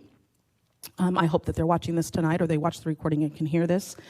I thank you for all of the things that you put into place. I think it was pretty evident at the meetings that happened in maybe late October or early November that the staff here truly appreciated all that you brought for them. And they said that they hadn't had that in a manager in quite some time. Some said forever. And I think that goes a lot, that says a lot. And it says a lot to actually negate the nastiness that we heard earlier and the allegations, which I know were truly that. It was clear to me that that phone call was set up. Not only that, but the comments that came after, when you're reading from an iPad, that was scripted. So I can't wait for more information to come out about that. I stand by me asking for there to be an independent investigation, and I will pursue that in all the different ways that I have. And I hope that all of y'all will be willing to speak up when it's time and you're asked to. That's the end of my comments. Thank you for your service. Thank you, Vice Mayor Trupiano. Yes, I'll be brief. On March 7th, I attended the mayor's conference in Martinez, and we had a great turnout. I was there with our mayor. Of course, we had a special city council meeting last Friday. I also attended the March 12th Clayton Community Library Foundation annual membership meeting and their monthly board meeting. They have a new president, which is Brian Welly, and Vice President Joyce Atkinson. Yesterday, as Councilmember Juan said, we had a terrific update from Bernadette at Climatech, and I believe she'll be coming back to the entire council on April 16th. It sounds like we are on track. Our timeline is as it should be. Parts are ordered, and there's some exciting things coming down the pike that she's going to share with us. And I've met with constituents, and I've had a lot of phone calls and a lot of meetings. I just want to let folks know about 2 meetings that are coming up on Monday. We have a Budget and Audit Committee meeting. Well, I should say we have a city-sponsored Special Events Committee meeting Monday at City Hall at 3 o'clock, and then we'll be here for Budget and Audit at 4 p.m. And I'll also be presenting with Stephanie, my, I don't want to say partner in crime, but we'll be at the CBCA meeting next week talking about city-sponsored special events. And Brett, I, too, have really enjoyed working with you these last 10 months. It's been my pleasure. We always laugh. We haven't agreed on everything, but we've always come to consensus. And I appreciate that, sometimes ending with a handshake, sometimes ending with a hug. And I am very, very, very upset about the article in our newspaper and I'm not going to call it a rag, but I'm really, really upset about the portrayal of our relationship because I always thought it was dynamic and supportive to one another. So I wish you all the best. It's been a great 10 months, and good luck. Thank you. And I will have more about responding to that article on my website and Facebook page tomorrow. Thank you. Okay, my calendar was really busy over the past couple of weeks. On Wednesday the 6th, I attended in the morning the County Connection Operations and Scheduling Committee, making sure the buses are rolling all the time and new ones are coming in to replace the old ones. Later that evening, I was over at the Contra Costa Water District Board meeting, and it's always interesting to go over there because you find out what's really behind the water service that we get here in Contra Costa County. Thursday the 7th, attended along with the Vice Mayor, the Martinez Mayor's Conference. That was a very interesting one because we had a great program about the community college system, because that's where we were, the meeting was held, or the business meeting was held at the community college district office. And fascinating program on how they're really reaching out to people to get that educational start at the community college level. On Saturday the 9th, I was over at the VFW Post 1525 along with the commander and lieutenant colonel from the U.S. Marine Corps, where they are putting together the plans for our Memorial Day event coming up. I think it's on the 27th of May. Tuesday the 12th, I was up at the Oakhurst Country Club, meeting with the new general manager and planning for a number of things relative to the Art and Wine Festival. Oakhurst is becoming a real partner with the CBCA and the community at large on the things that they're doing up there to help us make that a stellar event. On the 15th, Friday night, attended an event with Supervisor Ken Carlson and a number of other elected officials. Then on Saturday, I attended two things. First, in the morning, I was with a number of people from the Morgan Territory area at a celebration of life for Paul Gilkey. Many of you don't know Paul or did not know Paul. Paul was very instrumental in helping us set up the downtown decorations for the holiday season. There early in the morning, taking his truck, taking things down to the downtown area and then picking them up on the day we took them down.